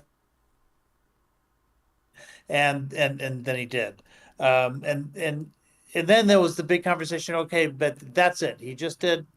He just took Crimea. He's not going to do anything else because the population balance is different in other places. Then he takes Donbass after everyone said he wasn't going to do it. So now, if people are going to tell me that he's not going to do the next things, I think it's pretty obvious what the next things are. It's already been leaked that Belarus is next. They're just going to annex it, and they think they can do it peacefully and just take the whole thing.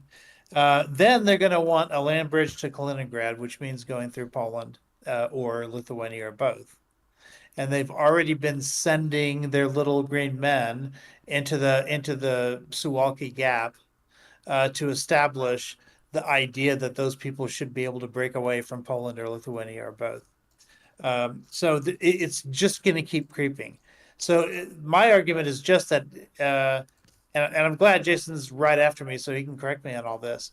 But I think once he's been rewarded to such a large degree that he can take all of that coastland and to basically control the Black Sea as a reward for this war, why wouldn't he continue to behave in the ways that we keep rewarding him for? That's it. Fantastic. And go ahead, Sparky. I'm Jason, no longer Aircraft Sparky. I don't actually do political commentary. I was just asked to come up here and start a fire in this fucking panel because, oh my God, it was boring.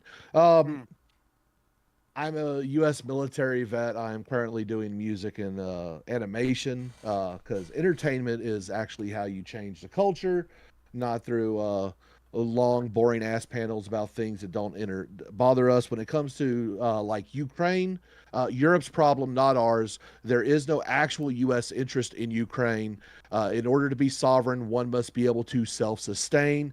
Guess what? The U.S. itself is not even sovereign because we cannot self-sustain. That is something that I would advocate we need to do. And you know what? Get fucked, Europe. That's not my problem. Yeah. All right. That's exactly that conversation. Okay. Thank you so much, Don Fon. Yeah, if Jason ever wants to set up a debate on whether the U.S. should be self-sustaining, I'd be glad to take that one up. In fact, we can do a debate championship series match right there. There you go. Ooh, Anyway, go ahead. 1 hour, I can judge that. Instead of burning Teslas, as protest, contribute to the trade deficit. Keep buying foreign goods, Make the trade deficit higher. That is the real, true, based form of protest. Trade is good. Interdependence and gains from trade is good. Read Greg Mankiw. Read Paul Krugman. I'm Nonfun. You can catch my stream, Nonfun420, on Twitch, Kick, and Twitter, and Nonfun on YouTube. Thank you so much, Katya. Yeah, so I like to yap. I go on panels, not streaming yet, but maybe one day.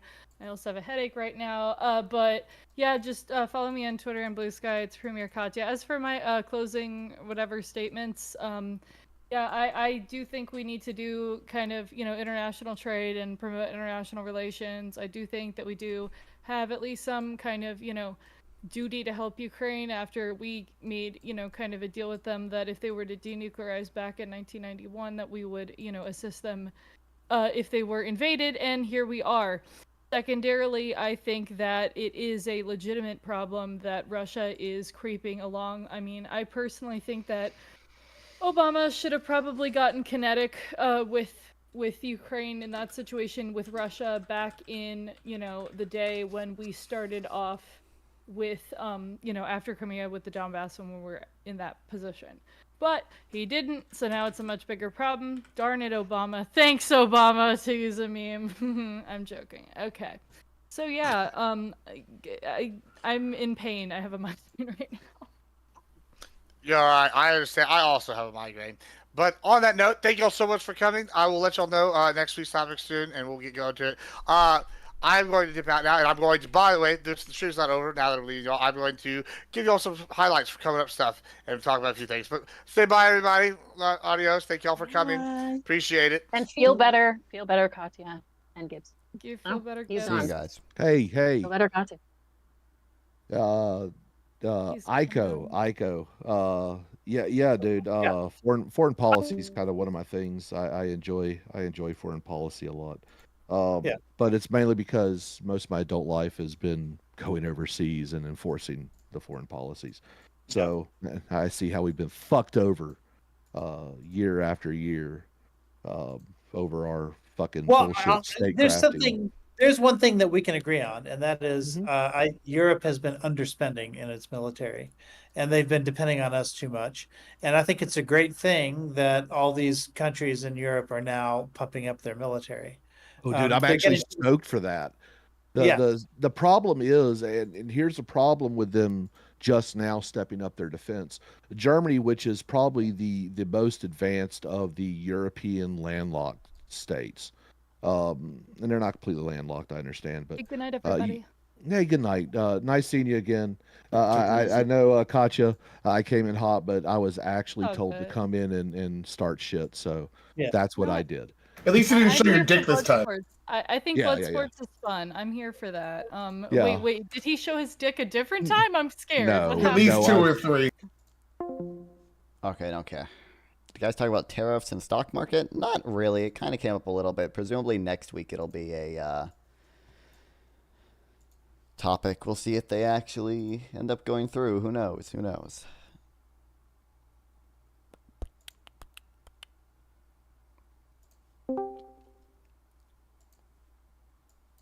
Dude, I follow Jason on Twitter. The shitty tweets is insane. I've seen him on a few panels. He's absolutely insane at all of them. The U.S. should be entirely self-sufficient is certainly a take. That's interesting. Jesus fucking Christ. Also, cities provide... Dude, I can't believe... I couldn't find... This has to be on Fred somewhere.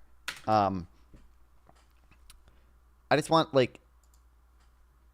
Because I made the point that, like, most employment in cities, most of the stuff coming out of cities is service sector work. And I was like, I recognize, like, to his point, the reason they were kind of stationed there in the first place is largely because they were port cities, right? And there's big ports there. But, like, the majority of stuff in Los Angeles and New York today is not port stuff. It's services. It's service sector work. It's financial services. It's services like that. And he was just like, cities are services. Haha, these people. I'm like, dog, do you deny that the majority of work in New York City is service sector work? Like, imagine thinking David Ricardo was wrong in 2025. I know, these fucking people, dude. Oh my god, dude, I saw... I don't think I saved it or anything. Some of these... This tweet that was just like... Comparative advantage is stupid. Obviously, if you don't make stuff, you'll lose the capacity to make it. And then you'll buy it from other people. It's like, that's not what comparative advantage is. Like, dog. Oh my god. Finance, tech, and insurance are fake and gay. Yeah, true.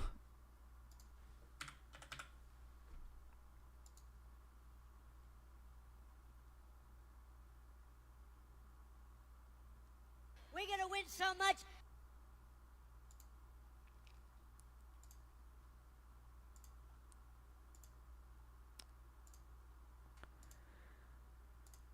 Holy shit, where's Isaac?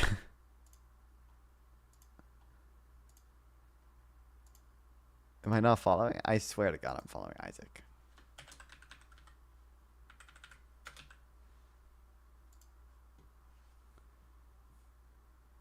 Yeah. What the fuck?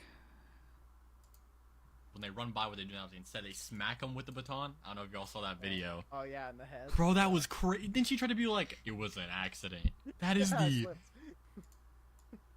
That's cool. Like, I've never, like, bro, she won that bitch.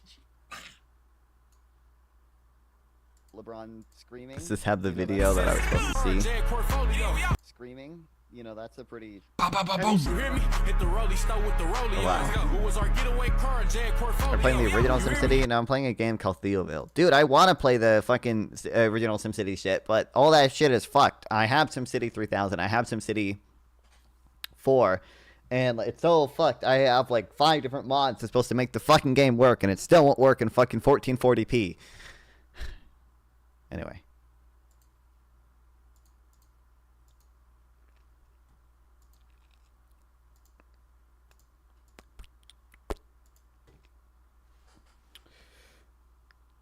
Copper ore, lead ore, raw aluminum, dried legumes. I feel like Argentina would have like beef and stuff. But 12,000 Jesus. So it's probably like Southeast Asia. It's probably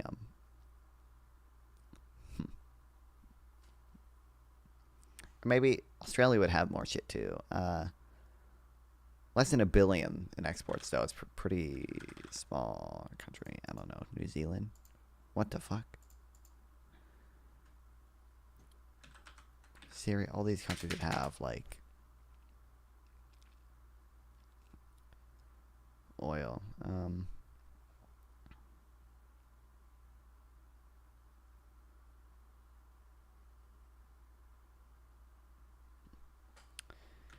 Chad would have oil too, but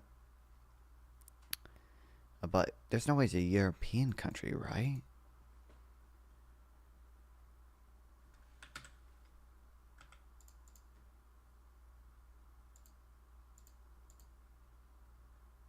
Georgia, maybe?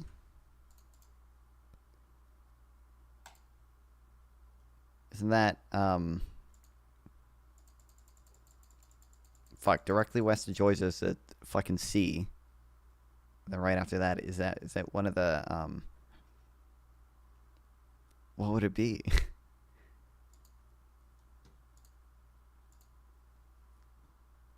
There's no way, maybe it's like fucking Bosnia, I guess, maybe. Oh, fuck, you kidding me? Montenegro, whatever. I didn't think it would be a European country. This doesn't look like this looks like an exports of a much, I guess, like, having it be one of the former Yugoslavia countries makes sense, but...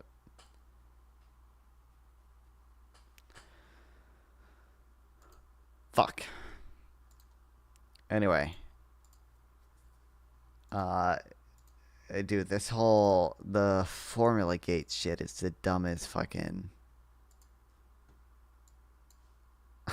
This shit is wild. You've probably seen this equation quite a lot in the last few hours. It's got, by my count, 5 separate Greek letters in it, and it's what the US Trade Representative's Office says it used to calculate reciprocal tariffs on the rest of the world. It looks very impressive because it's in Greek. Ultimately, I would suggest this is nonsense. They're going to divide the amount that a country exported to the US by the amount that the US exported back to them. So, for example, if you sell 70% more stuff to the US than the US sells to you, that comes to 70%, according to those Greek letters.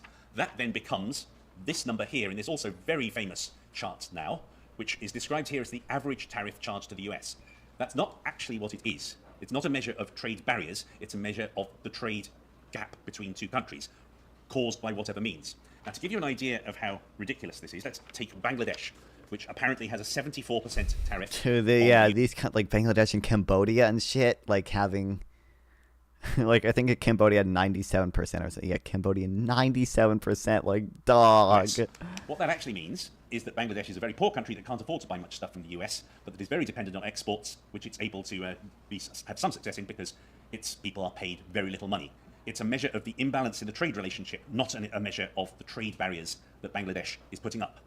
The reciprocal tariff against them is reciprocating against an imbalance of trade which is natural between poor and rich countries, not reciprocating against a trade barrier.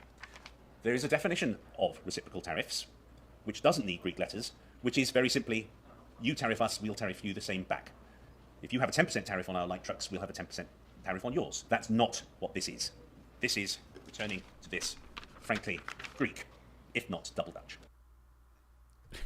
It's like, dude, the fact that these people, these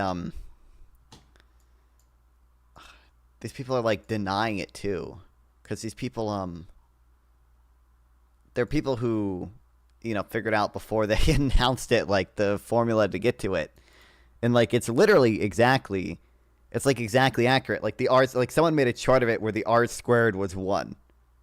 I don't know if I liked it or if I bookmarked it. Or maybe both.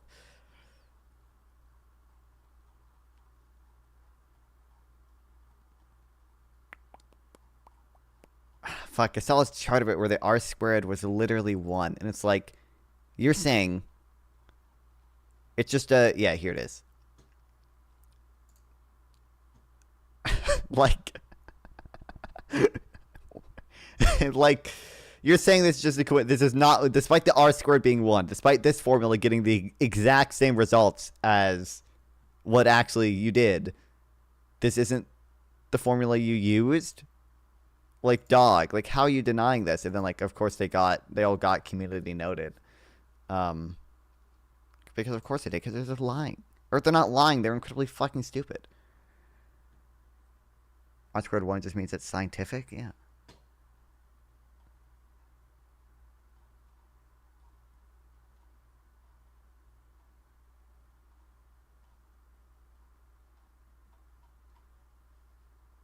Let me go through my bookmarks on my legs. Fake social science like econ have lower credit because it's bourgeois pseudoscience. Accurate. This is true. Actually, wasn't there that I saw a chart recently, relatively recently. Let me see if I can find it. Like economics usually has like the lowest p-values of any field.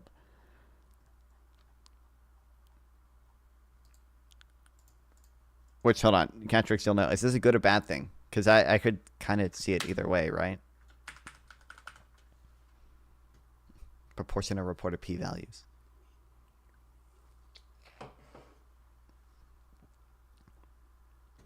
%. First, all these other things are like at least 30%.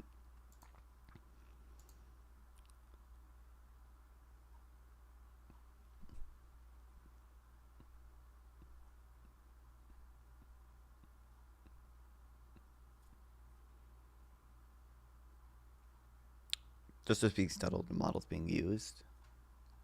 It means nothing in itself. Oh, okay.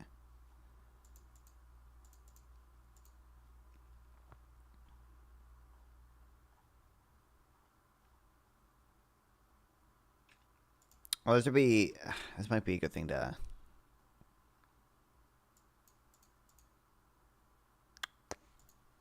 have.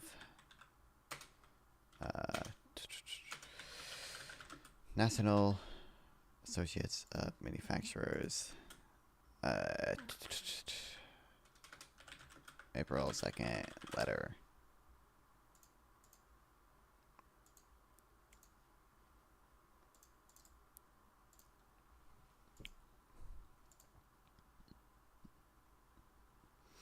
Needless to say, today's announcement was complicated. Manufacturers are scrambling to determine the exact implications of their operation. The stakes for manufacturers cannot be higher. Many manufacturers in the United States already operate with thin margins to high cost of new tariffs, threaten investment, jobs, supply chains, and in turn, America's ability to outcompete other nations and lead as a preeminent manufacturing superpower. Manufacturers build things in America to sell around the world, and manufacturers in America's share President Trump's goal of supporting manufacturing investment, growth, and expansion here at home. The president has the opportunity to achieve this vital goal while also minimizing disruptions and costs to our industry to empower manufacturers to drive the U.S. economy. The administration should minimize tariff costs for manufacturers that are investing in expanding the U.S. and share tariff-free access to critical inputs that manufacturers use to make things in America, and secure better terms for manufacturing by negotiating zero for zero tariffs for American-made products and our trading partners' markets. That means they don't charge us, we don't charge them. Can't just understand. Can't just understand advanced meditation. They are working in a bro. Capodio owes us. We're gonna be rich. I don't know where to put this, but this would be like a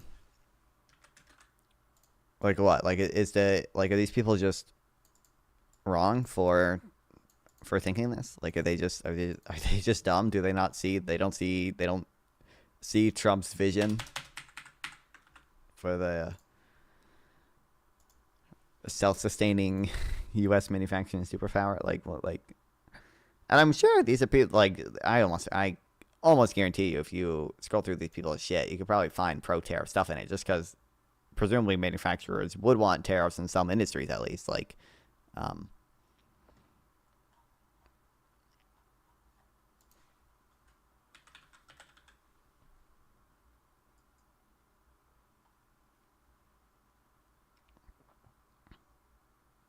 So we're going to be too recent, but let's just see. There's something from like 2021.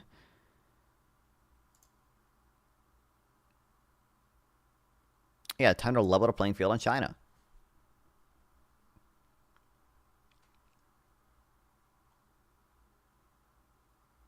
And first call for the administration to pursue bilateral trade agreement with China. Numerous released full negotiated objective frameworks of agreement to address China's unfair trade practices and level the playing field for manufacturers in the United States. Are encouraged that the two countries will refrain from escalating tariff. Oh, it still is probably anti-tariff and intellectual property theft. The effect of tariffs on intellectual tariffs are further weighing in our confidence. To its Discord, it's encouraged that people saying that instrument variables are faking gay. Truth, nuke. It's honestly kind of funny. I like this. Like what? It's fabricated rationale to backfire's play. True. You're goated. Thank you, BBW Fart.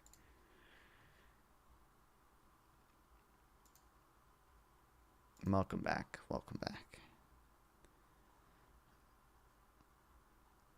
Your mic is all fucked up? Is it? What? I don't trust you.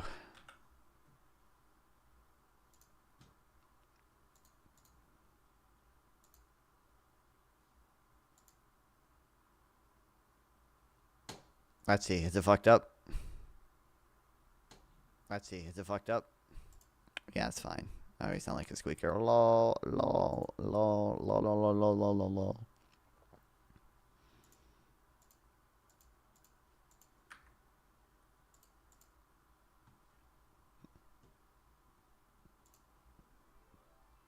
Willis Tower. It's not the good place to put that.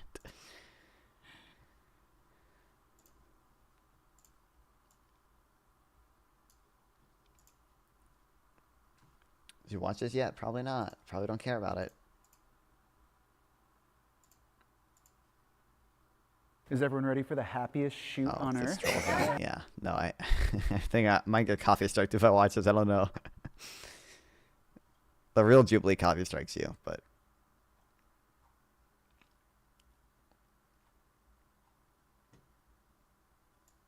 I saw clips of this on Instagram Reels, and I saw people talking about it. I'm gonna say Merida from Brave. I know it's Pixar, but like I think she low-key still counts. Yeah, no, she Yeah, is. In the she counts, family. right? Yeah, In the family. Put her in the whole family now. No, that's totally cool. Is there tariffs on Tesla cars? What do you mean? Like from other countries? I would guess they're probably. I mean, I would guess almost certainly there's other countries that have tariffs on Tesla. Like.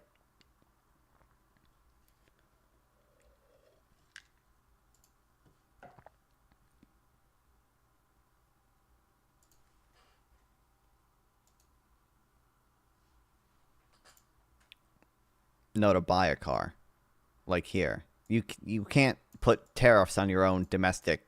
That's not what a tariff is. A tax on importing a good. You don't import Teslas.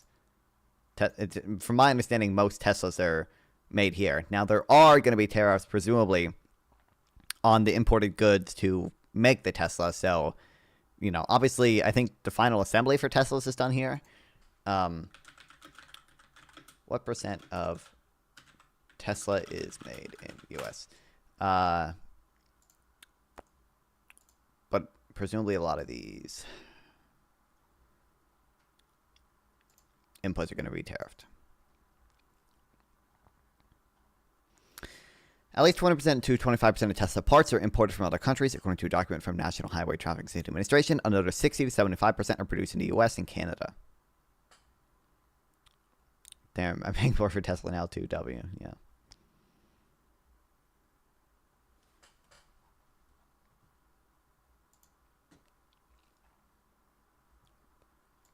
Just buy America, bro. Just buy America. Just buy. You just buy America. Just buy America.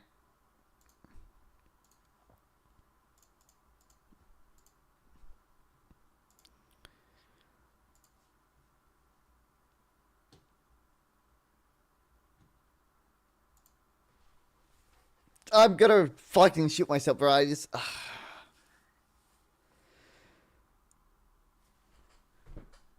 Your company is 100% based in America. Why did you mention you source from all over the world and why that just t-shirts made overseas? He'll hate the hypocrisy you are full of. Because it's hard to buy Colombian beans in America? Yes, that's the point. Yes, there's a ton of shit that you can't. I mean, that's part of the point. But there's a ton of fucking shit you just can't make in America. It doesn't make sense to tariff bananas. You can't grow bananas efficiently in America. It doesn't make sense to tariff coffee beans. You can't grow coffee beans in America. You can kind of grow coffee beans in Hawaii, I think, but like, you just can't grow these things efficiently in America. That's why it makes sense to trade for them. Holy shit.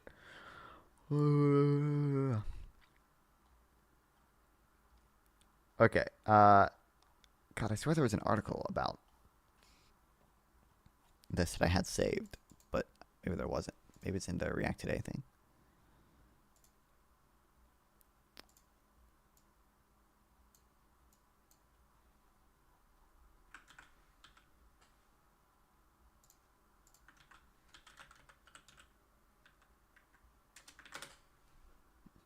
Non-20 is a stage name?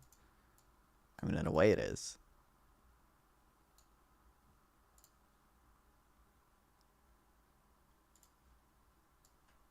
I've revealed my real name on stream plenty of times, so like. You're a paid actor, true. Okay.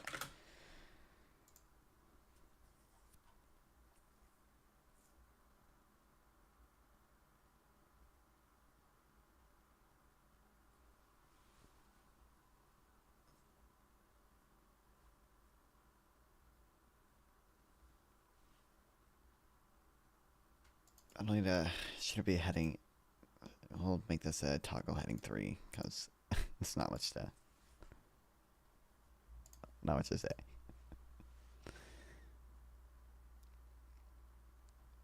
We need a national emergency to cut corporate debt. True, we need a national emergency so Trump can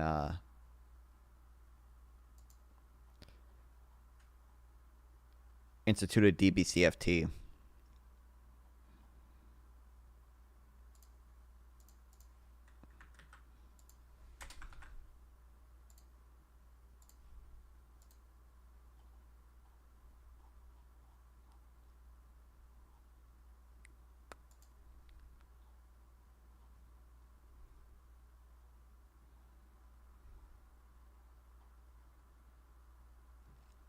I would support Trump if he implemented DBCFT based.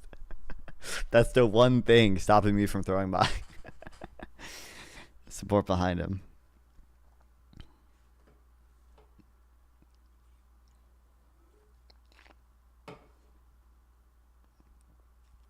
Okay. I don't know. Let's add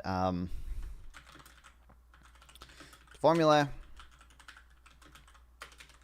Trump's team used for calculating the tariff and other trade barriers.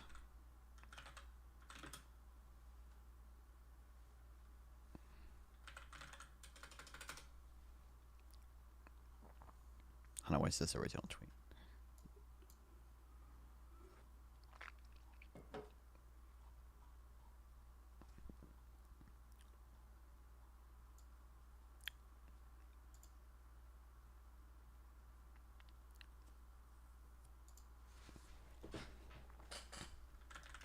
From other countries.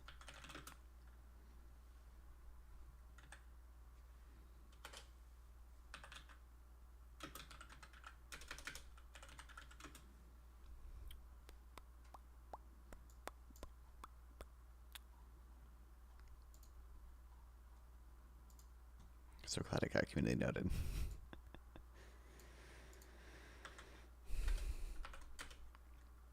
What's simply a trade deficit?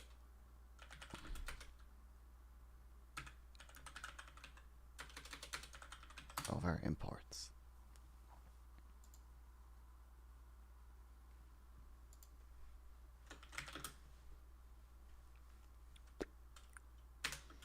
The one has an article called National Acutes Value. Yeah, I know, Richard. I always forget how to pronounce his last name. Yeah, he flirts with race science or whatever. But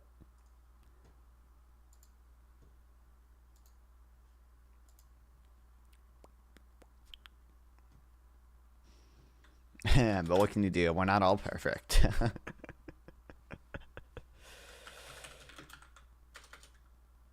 I don't even know like how to. Formally, there's no relation to the actual trade barriers imposed by these countries.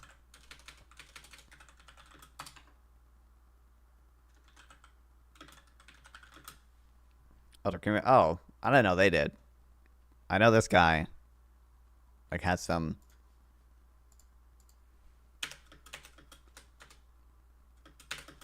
like race science stuff or whatever, but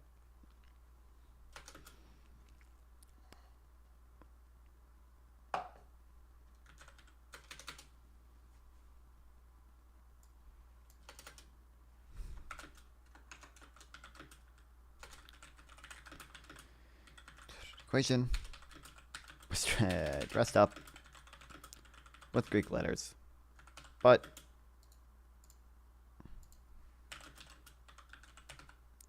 it is equivalent to trade deficit over imports. So then where's that? Let me just take one of the pictures.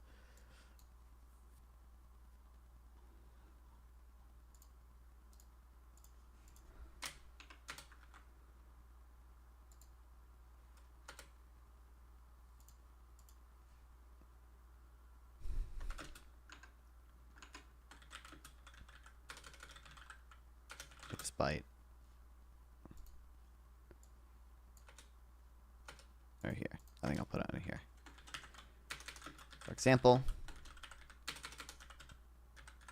Colombia can't afford, not Colombia, Cambodia can't afford to buy much from the US. However, they do export to the US since their labor is cheap. It's natural for rich and poor countries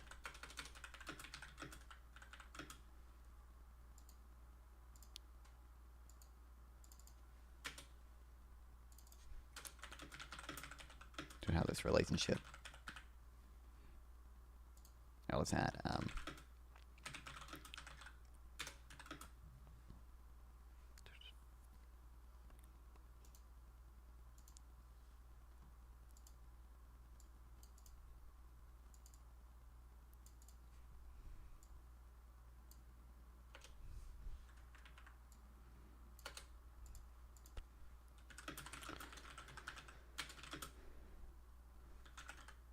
blood formula.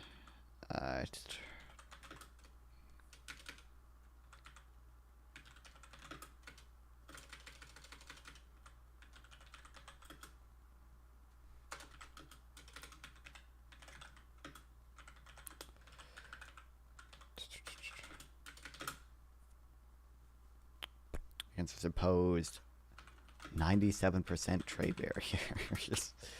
It was 97, right? Cambodia.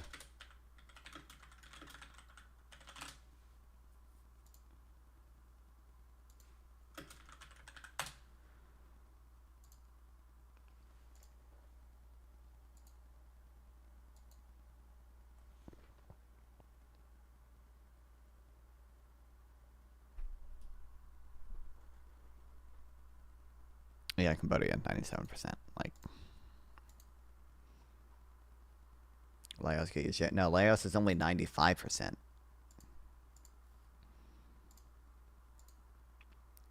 Madman has done it. He stopped listening to anyone who isn't a complete sycophant on the or the market, and enacted a tariff policy more extreme than we would have seen under the under what most thought was the worst case scenario. The formula, I always forget how to pronounce it. It's not the same way you pronounce reciprocal. It's like, I don't know, I'm just going to say reciprocity, even though I don't think that's right. Being used is so stupid. I would approach the topic with awe, and I have almost superstitious feelings that if I even describe it, I'll somehow become stupid to myself, though you can read about it here. I don't know, maybe it will. I think I have. Well, here, let's link this under here. I don't think I'll forget it, but reciprocity, yeah, I'm gonna forget immediately.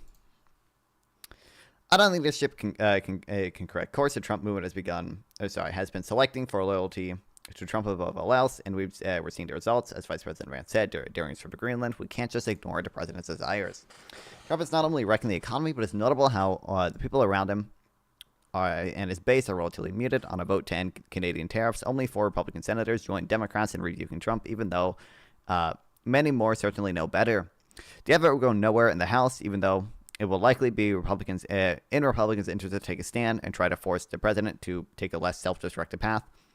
Maybe not in the interest of individual members, though, since GOP voters still love Trump above all else and reward and punish GOP officials on that basis alone, and we will likely need to see serious consequences for the economy if that has any hope of changing.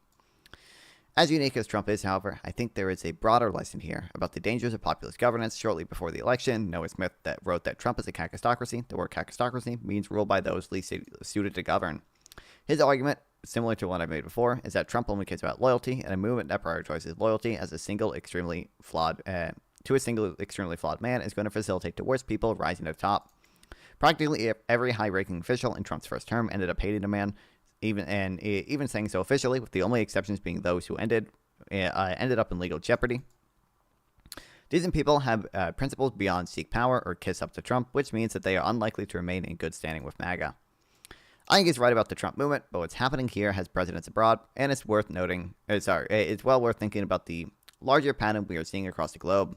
The important thing is that whether we are talking about talking about the U.S. or some other country, political leaders, media figures, individuals, and organizations that can be characterized as populist are uniquely ill-suited to have political and social power for consistent reasons.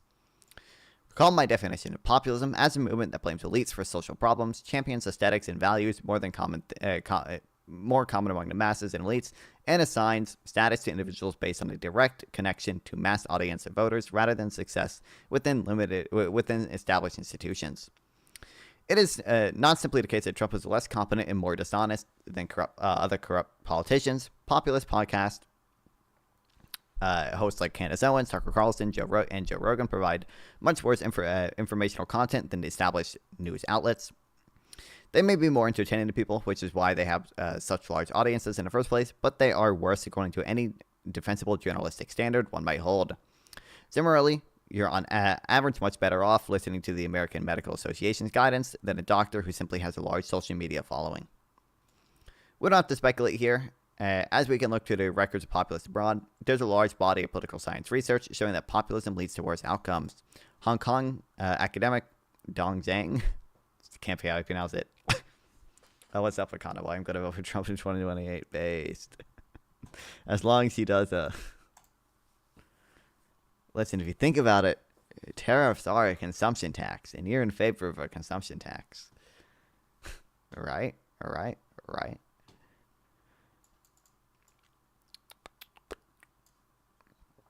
Cross-national database of 155 countries from 1960 to 2020 finds that a switch to populist leaders associated with an increase in executive corruption, with the problem becoming worse the longer populists are in power. I'm not completely sold on a study like this, as it relies on a database that is built on the opinions of experts, which can be biased.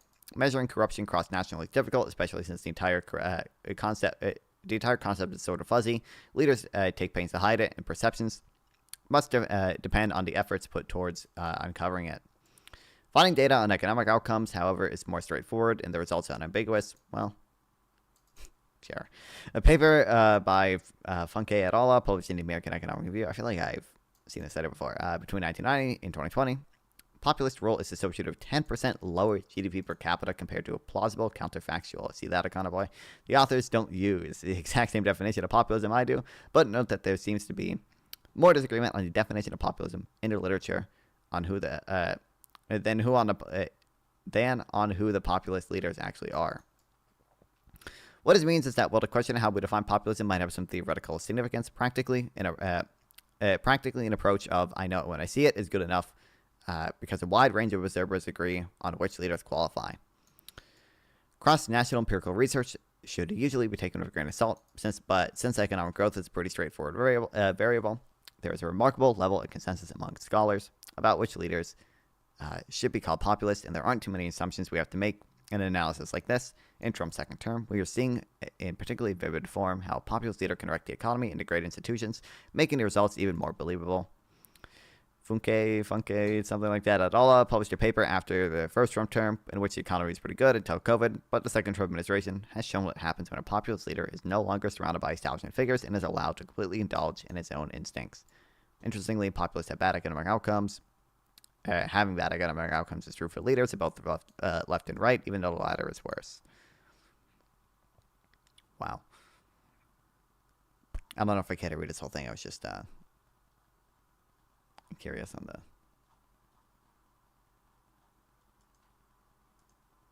formula gain thing, but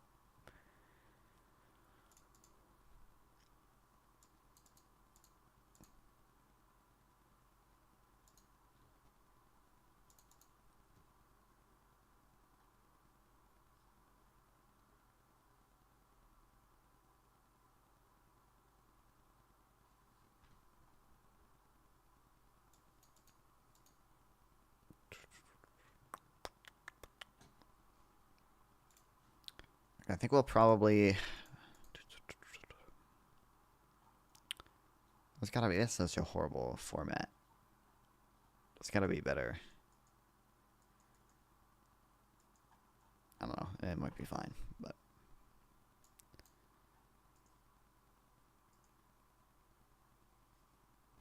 Do I have the? I don't know if I.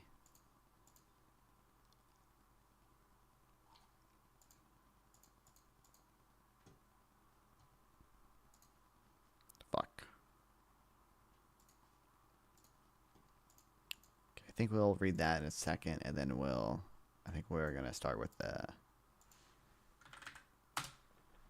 some of the Krugman balance of payment things that I never fucking got to and need to read.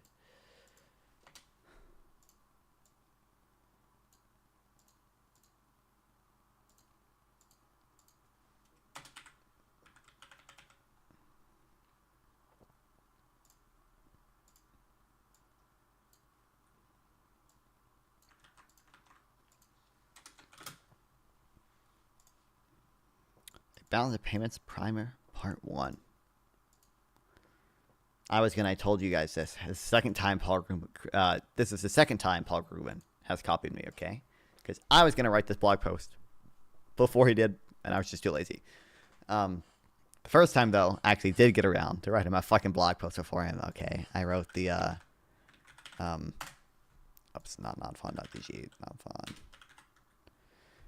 .blog. I wrote this article, Panama pays us for the canal if you use Trump's logic. I basically just, when Trump made the whole Panama Canal thing, I was like, you know, if you just look at the trade surplus we have with Panama and compare it to how much the Panama Canal makes,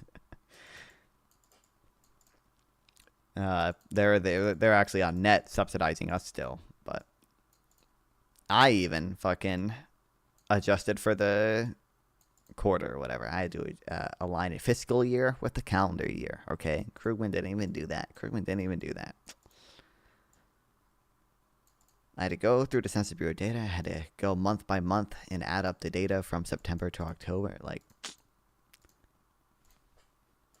and yet he still gets more likes. Can you believe it? Modern economics was born in Edinburgh, Scotland in the 18th century. You may think that I'm talking about Adam Smith and The Wealth of Nations, published in 1776. But while Well, I certainly don't want to minimize that book's influence. The fact is that the first exposition of something that today economists recognize as a model came years earlier. It was an essay on the balance of trade published in 1952 by Smith's friend, the philosopher David Hume. At the time, international trade theory was dominated by mercantilism, the belief that trade deficits were bad because they drained deficit countries of gold and silver, which occurred to surplus countries. In an era in which transactions were being made using gold and silver coins, there was widespread fear that a country could literally run out of money, hence trade deficits could be disastrous. Hume, on the other hand, urged everyone to chill. Okay, that wasn't exactly the language he used. His reasoning was quite chill. Yet his reasoning was quite chill. According to Hume, a government concerned about trade deficits may safely trust countries, to the course of human affairs without fear or jealousy. Decades before Smith introduced the phrase invisible hand, Hume argued that trade imbalances would be self-correcting. In other words, persistent trade deficits would eventually be remedied by market forces. You can read about his argument here. World trade has changed radically since 1752. We don't use metallic money to make transactions anymore. Moreover, nations are now engaged in extensive, large-scale trade in fiscal and financial assets as well as goods. As a result, persistent capital inflows, that is, inflows of funds from residents of other nations who are investing in your country, have led to some cases of persistent trade deficits. This has been true for the United States since 1980. As an example of these capital inflows, think of European, Japanese, or Korean automakers who have invested in manufacturing plants in the U.S. or Chinese buyers of U.S. government bonds. But despite the vast change in the world, Hume's against being obsessed with trade deficits or the balance of payments is in general still good advice. Admonition, is that how you, yeah. Yet in America, we now have a president who's obsessed with trade imbalances, and his administration has found economists willing to provide arguments to indulge that obsession. I made a case a few days ago that no one should believe these economists have any real influence. That guy probably had this link somewhere, but these people. These people, man. These people.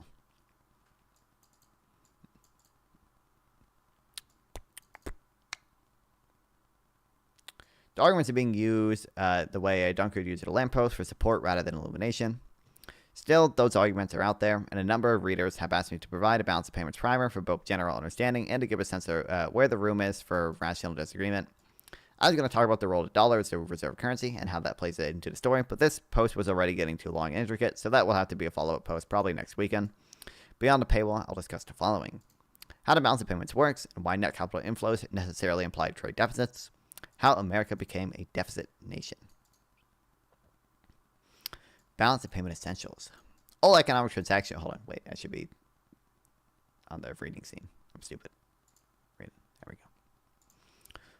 All economic transactions involve something exchanging an asset for something else. In effect, someone sells an asset in return for a good or service or another asset. You might say we normally buy things with money, but money in a modern world usually consists of nothing, not a physical currency, but of ones and zeros on a server somewhere. It's just a kind. It's just a kind of asset. Say I want to buy Tesla. If I take out a loan to buy Tesla, I'm selling an asset. My loan is an asset owned by the car loan company in exchange for the car. If I withdraw funds from my money market account to buy Tesla stock, I'm selling one asset to purchase another asset. In both scenarios, every purchase by me is also a sale by the seller. It's just accounting.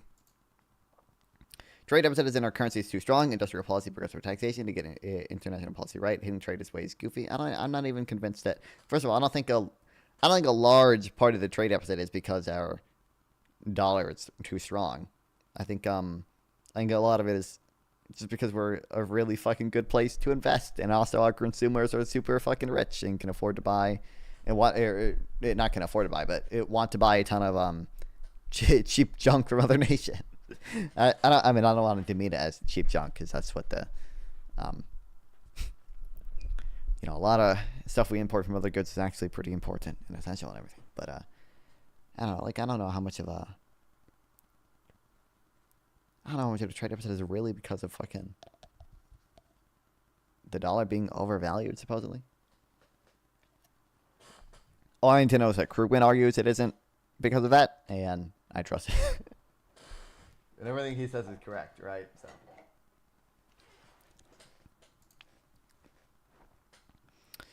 I personally wouldn't do either of these things. Elon Musk is reportedly talking about getting into the restaurant business, and I'm already hearing jokes about the Cyberger, which just randomly falls apart and bursts into flames, but you get the idea.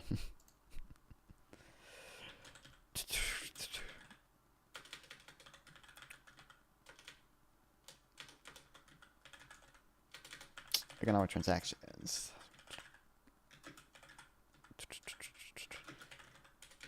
Involve one party. I don't disagree. I like foreign goods. I don't think it is overvalued. Okay, based. But also tariffs tend to increase the value of the dollar, at least unless you do them in a way Trump is doing. I think right now the dollar is going down. Presumably just because people are incredibly panicked, and I think people are. I think the spread between like U.S. bonds and Japanese bonds is actually like pretty low right now. People, I don't know, might just want to be looking to invest in Japan now, even though Japan stinks.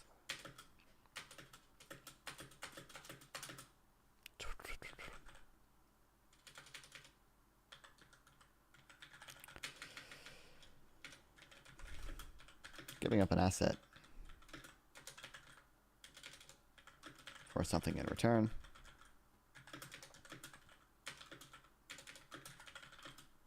Be it another asset, a good,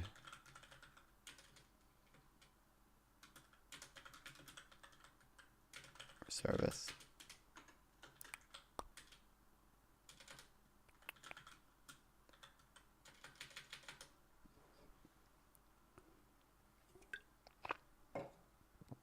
You being negatively polarized, I like Japan because Trump's nonsense started from the 1980s American-Japanese trade debate. It's true. I have I'm nothing real against Japan. Other than, I mean, I know their fucking GDP has been stagnant for decades now or whatever. I think they've kind of finally got out of their liquidity trap situation post-COVID a little bit, but I don't know.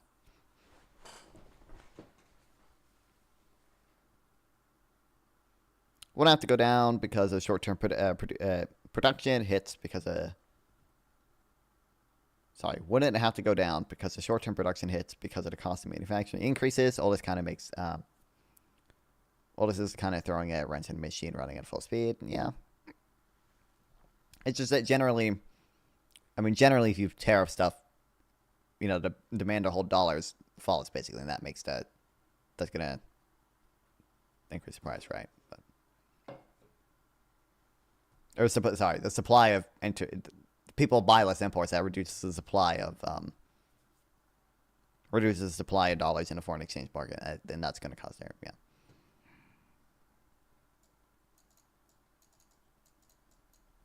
But obviously, you can have if people don't want to hold dollars anymore because of the whole uncertainty thing, then yeah, that's what I meant to. Yeah.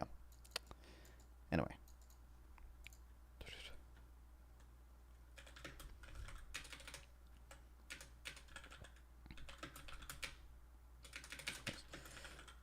Of course, we usually use money to buy things. But in a modern world, where money is usually ones and zeros on a computer.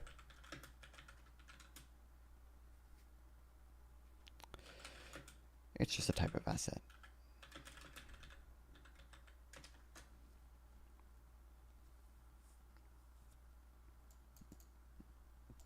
Same principle applies to transactions. A nation does with the world, or as we say, the balance of payments always balances. Every purchase of one country is also a sale for another country, regardless of the form of the exchange. It could be one, goods and services exchange for goods and services, or two, goods and services exchange for assets, or three, assets exchange for assets. The form doesn't matter. Every purchase involves a corresponding sale. So for the nation as a whole, we have an accounting identity for our international transactions.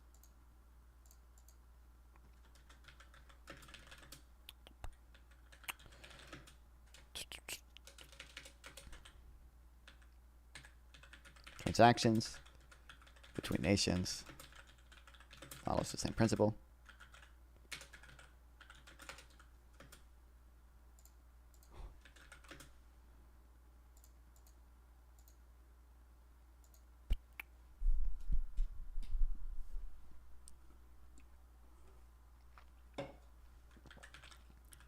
Any purchase by one country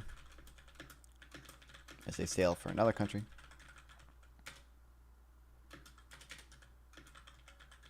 Regardless of its form.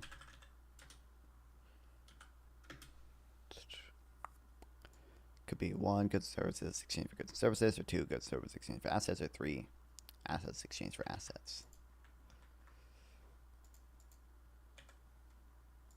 Oh, shut up, Grammarly. I think I'll have it like that. So for the nation, your counting identity, sale of domestic goods and services to foreigners plus sale of domestic assets to foreigners equals domestic purchase of foreign goods and services plus domestic purchases of foreign assets.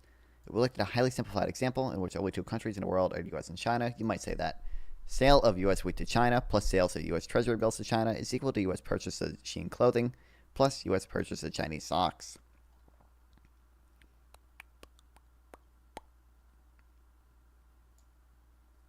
Hold on, sorry. Sales of domestic goods and services to foreigners plus sales of domestic assets to foreigners equal to domestic purchase. Okay, writing goods and services over and over again will get tedious, so from now on I'm just going to write goods with the and services implied unless otherwise specified. Also, services should be understood to include things like interest payments and dividends, which are, in effect, payments for the use of someone's capital. With the language simplification, we can rearrange the accounting identity of international transactions to be this: sale of assets minus purchase of assets is equal to purchase of goods minus sale of goods. Applied to the U.S. on the left side of this equation is our net capital inflows, the excess of foreigners' investment in the U.S. U.S. assets over our investments in foreign assets. The right side of this equation is our trade deficit, the excess of our purchase of foreign goods over foreign purchases of American goods. Hence, net capital inflow is equal to U.S. trade deficit. How does accounting identity broken down across flow of goods and flow of assets is called a country's balance of payments. What does U.S. balance of payments look like in practice? Here's a snapshot in 2024. Okay, hold on.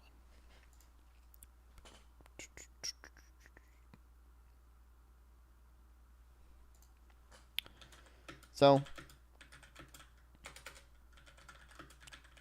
for any given nation, the following accounting identity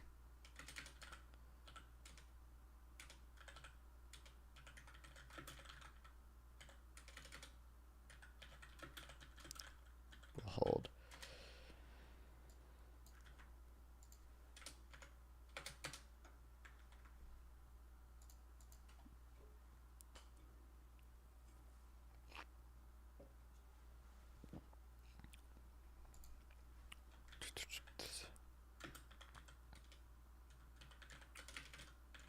For example,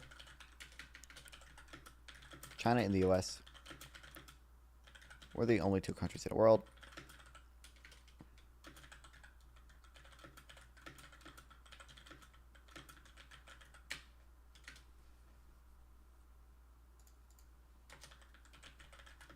the equation may look like this.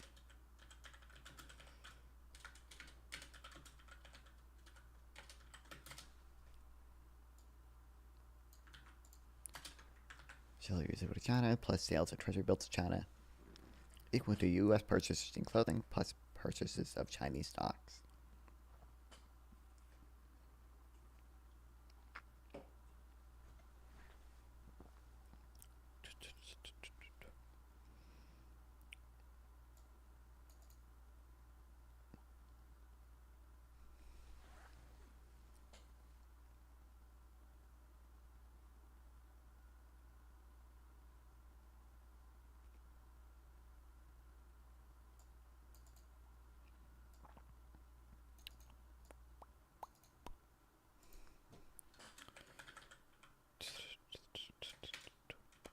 Simplifying the language.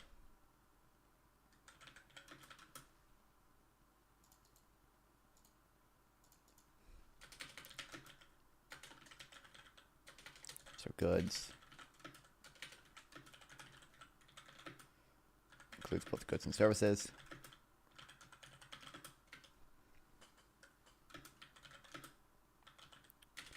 The equation can be rearranged as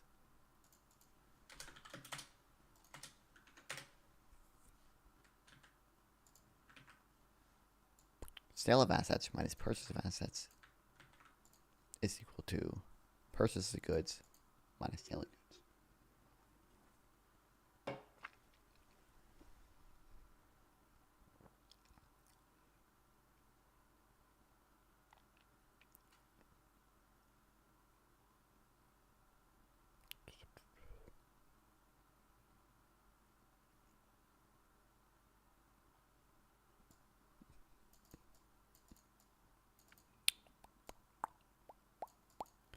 Applied to the U.S., the left side of the equation is our net capital inflows, the excess of foreigners' investment into the U.S. over our investments in foreign assets. The right side of the equation is our trade deficit, the excess of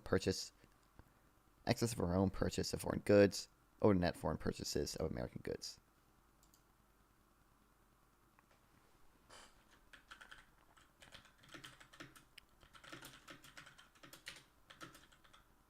The left side represents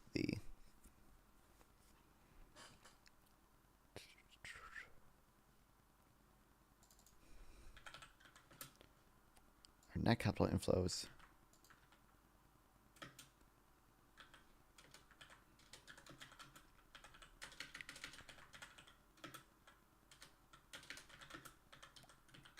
or the excess of foreigners' investment in U.S. assets over our investment in foreign assets.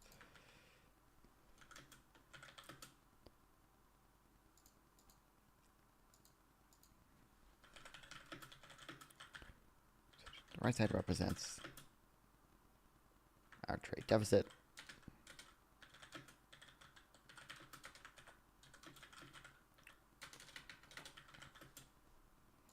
The excess of our foreign purchase of foreign goods over the foreign purchase of American goods.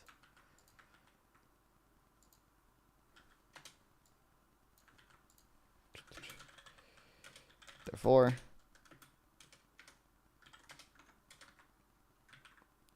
net capital inflows is equal to the U.S. trade deficit. How's it kind of broken down? Here's what it looks like in 2024. Stack bar on the left shows U.S. sales out of countries. The bar on the right, U.S. purchases from other countries. The two bars are approximately the same height. As I said, a balance of payments always balances. As you can see, the U.S. ran a trade deficit in 2024. The sale of goods blue was less than purchases. This difference was offset by a U.S. surplus in sale of assets orange.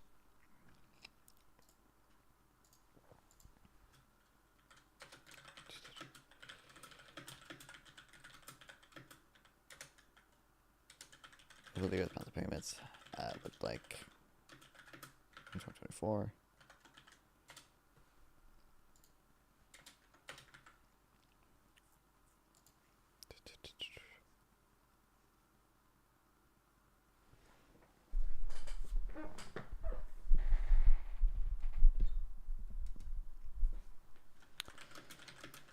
You can see we ran a trade deficit.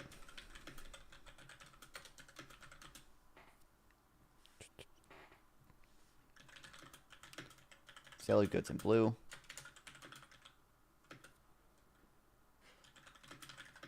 Oh, sorry, the sale of goods in blue was less than our purchases of goods. However, this was made up for.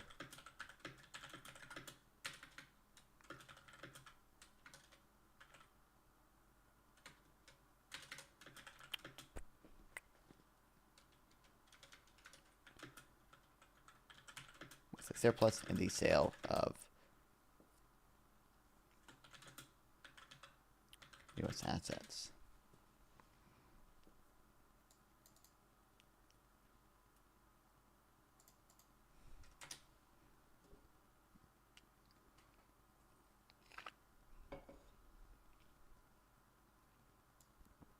The two stack bars are exactly the same height. There are some technical issues you don't want to know about. There is always a statistical discrepancy because data collection is imperfect. The principle is clear. Last year, the United States running a trade deficit. We bought more goods from the rest of the world than we sold, matched by capital inflows. Foreigners invested more in America than Americans invested abroad, and it's been a normal situation since the early 1980s.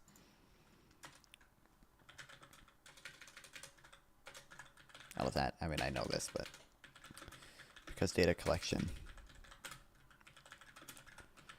Imperfect. The bars aren't exactly the same height.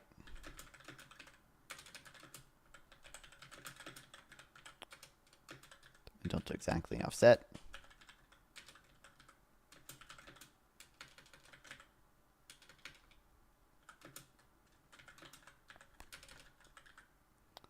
The bronze appearance is an accounting identity. That is true by definition.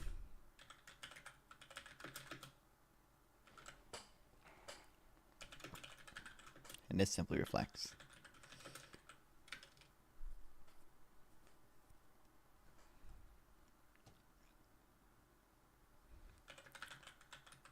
Imperfect data. Why do you run persistent trade deficits? The accounting identity doesn't give you a clear answer because then it cannot reveal what causes what. Truth, new. Don't reason from accounting identity. What? Do we have a trade deficit because of a highly innovative economy that attracts foreign capital, or do we have to borrow from foreigners because we have a trade deficit? In a modern world, economists generally subscribe to the former explanation. Foreign capital flows seeking higher rates of return in the U.S. have driven the trade deficit. The underlying mechanism runs through the value of the dollar. Oh fuck, runs through the value of the dollar. It looks like this: foreigners want to invest in America. Foreigners must acquire the dollar. Foreigners demand dollars. Foreign demand for dollars drives up the dollar relative to other currencies. The high value of the dollar relative to other currencies makes U.S. production more expensive and less competitive compared to foreign production. The end result is a higher trade deficit.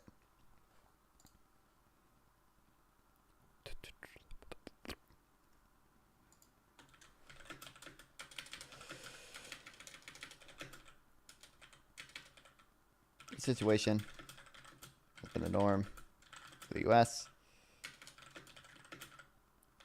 since the 1980s.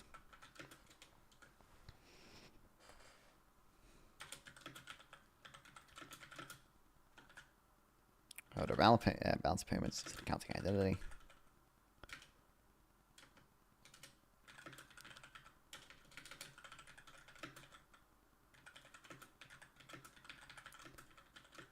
What can I tell you?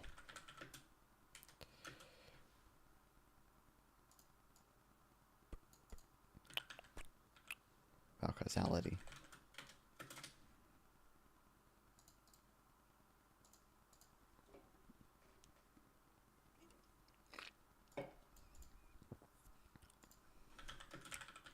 We could run a trade deficit.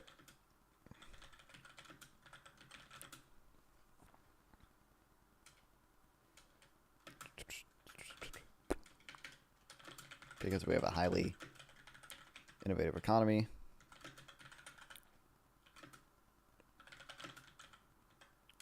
Where foreigners want to invest.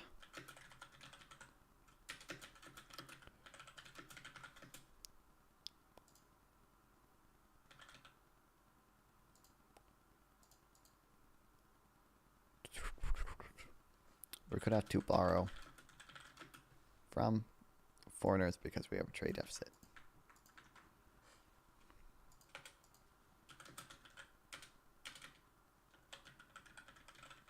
Economists today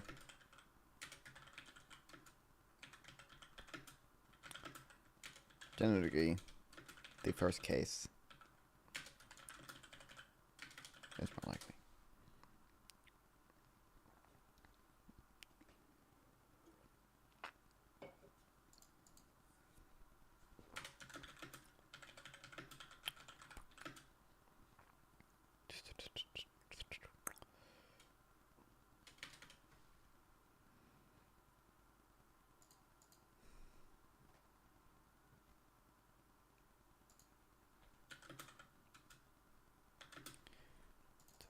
The mechanism being as follows.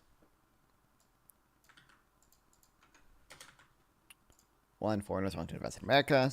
2. To do so, foreigners must acquire dollars. 3. Foreign demand for dollars drives up the dollar relative to currencies. 4. The higher value of the dollar relative to other countries makes U.S. production more expensive and less competitive compared to foreign production. 5. The end result is U.S. trade deficit. How we became a deficit nation.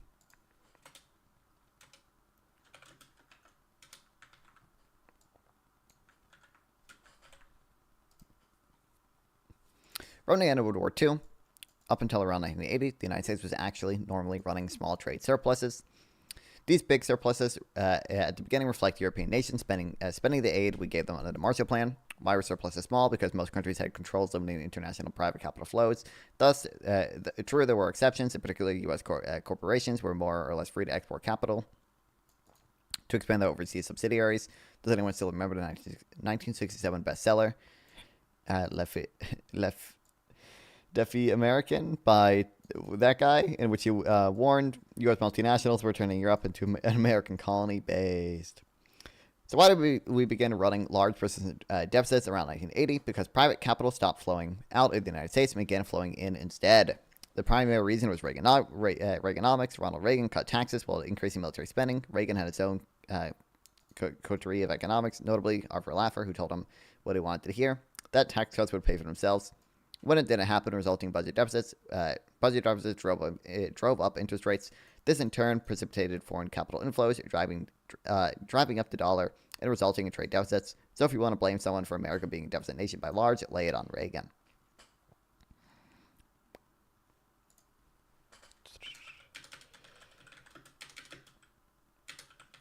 America used to run small trade surpluses prior to World War II. Or sorry, in the not prior to World War II.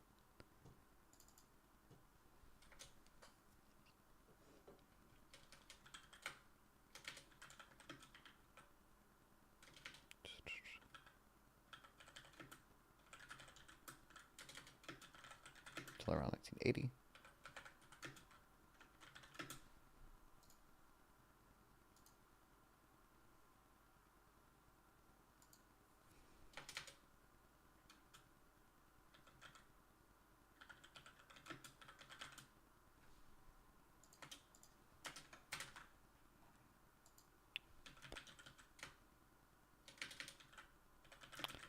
Back at the beginning, represents European countries spending Marshall Plan aid. The surpluses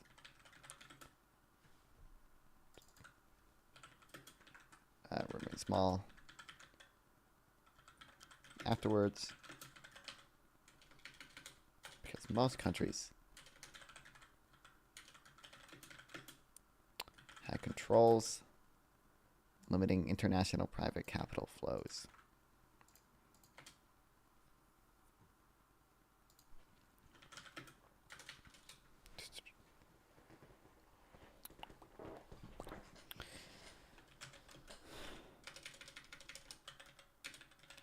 Reagan was the reason things changed.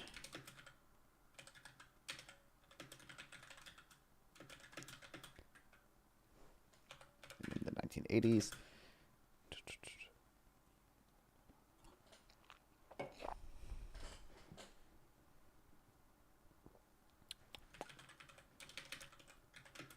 Cutting taxes and increasing military spending.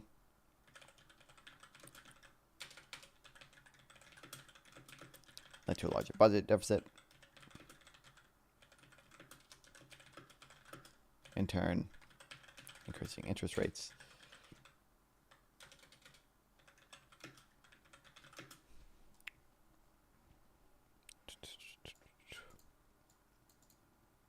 This in turn precipitated foreign capital inflows, driving up the dollar and resulting in a trade deficit.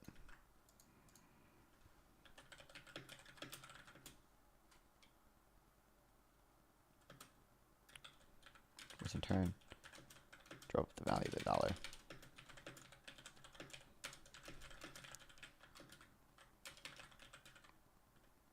Resulting in trade deficits.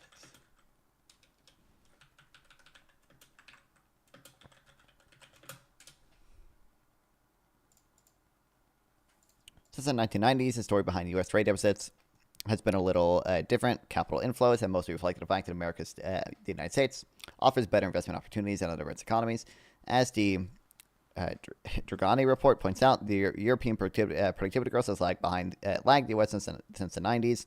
America has had more favorable demography, higher fertility, and immigration has kept our working age population growing, even as it declined in other advanced countries. Again, this draws in foreign capital by creating investment opportunities, which ultimately means a bigger trade deficit.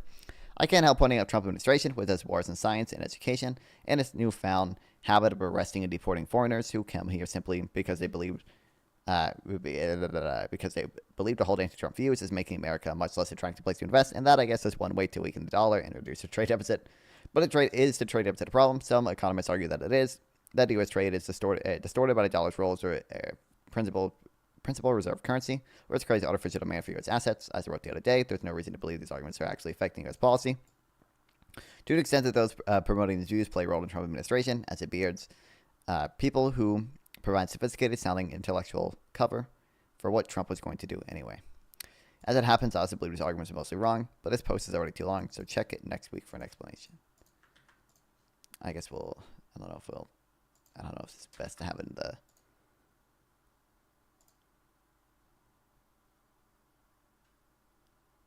balance of payments page, but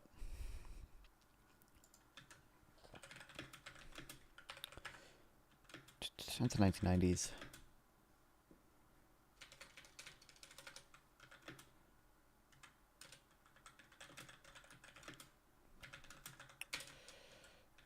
It's largely reflected.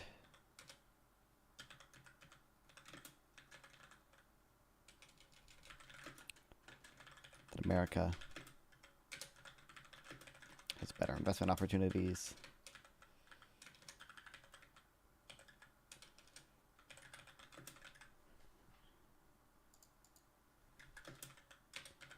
The rest of the world.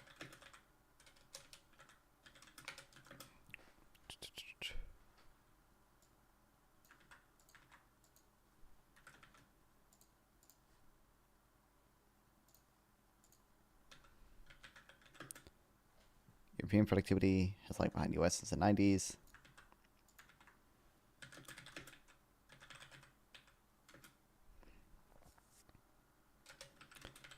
America's higher fertility and immigration rates has kept our population, our working age population, growing.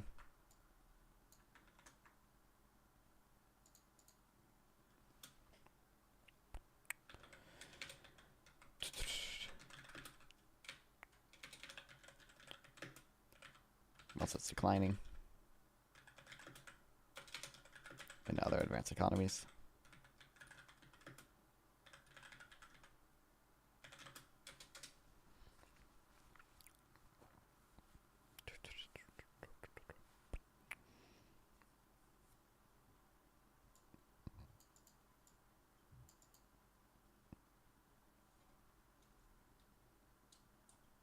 Okay.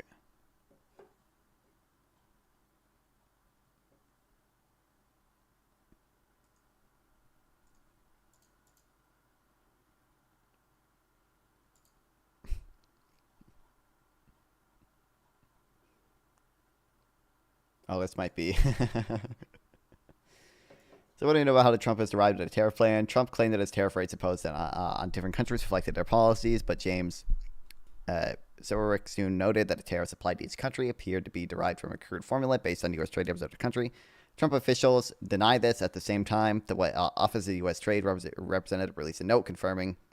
I don't know how to pronounce this guy's guess. Here's their explanation. Ignore the Greek letters which cancel each other out. This says that the assumed level of country's protectionism is equals trade's surplus with the United States divided by its exports to America. Trump also set minimum tariffs at 10% for everyone, which means, among other things, imposing tariffs on uninhabited islands.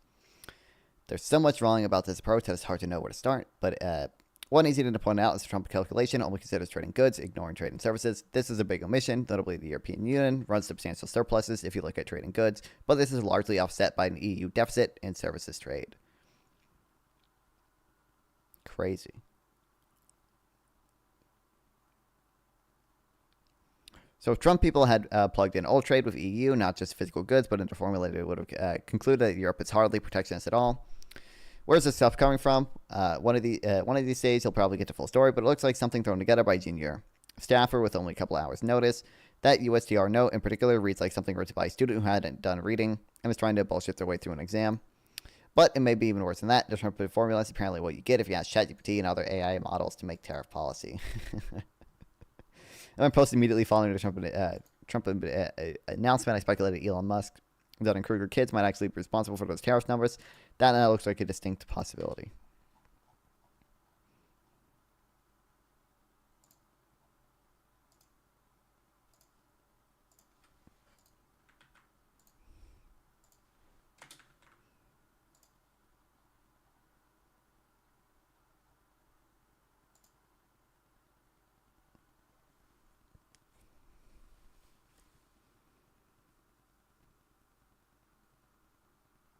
Wow.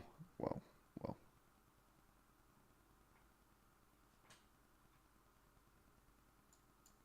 Past 300K subscribers.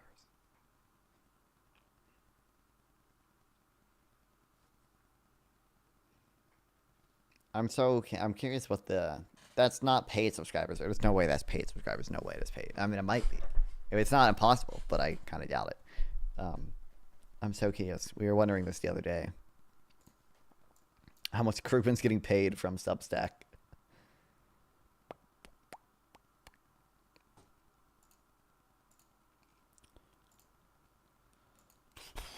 Anyway, Jesus. I really should edit stuff, but I know me, and I know I'm probably not actually going to end up editing stuff. I think Monday, I should be on a WIC panel about tariffs. I don't know who else will be there for sure yet. I think Tyler might be there, and New York Shade, I'm pretty sure, is there. I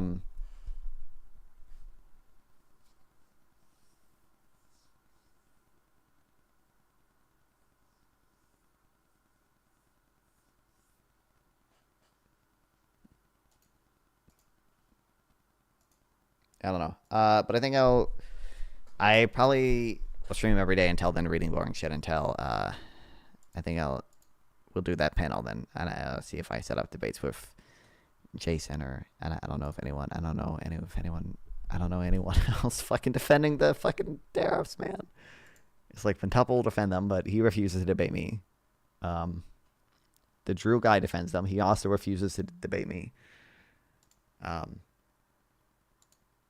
I'm probably going to work on setting something up with Sarah, the Raging Tomato. But we have to see if they actually go through first. When is April 5th is when they're supposed to come into effect. That's Saturday, so we'll see. But I'll see you guys tomorrow. Who can I okay, on every platform following, let's see, who's streaming on Twitch right now. Red Radius is streaming, I guess. Enemy Charlie is sleeping on stream. I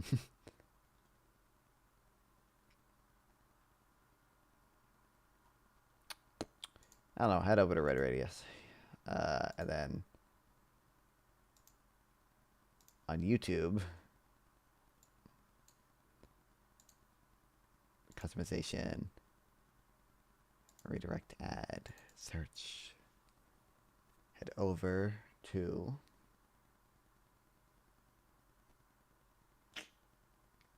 Shara.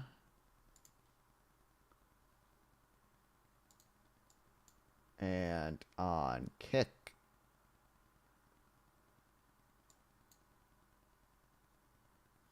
how do I do this shit on Kick?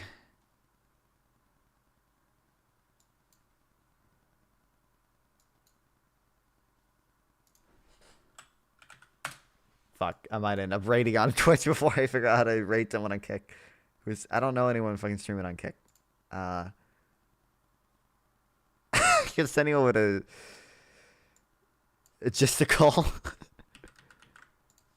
I don't know if he would. I don't know how that would go, because I've been on Darius' stream and I know he.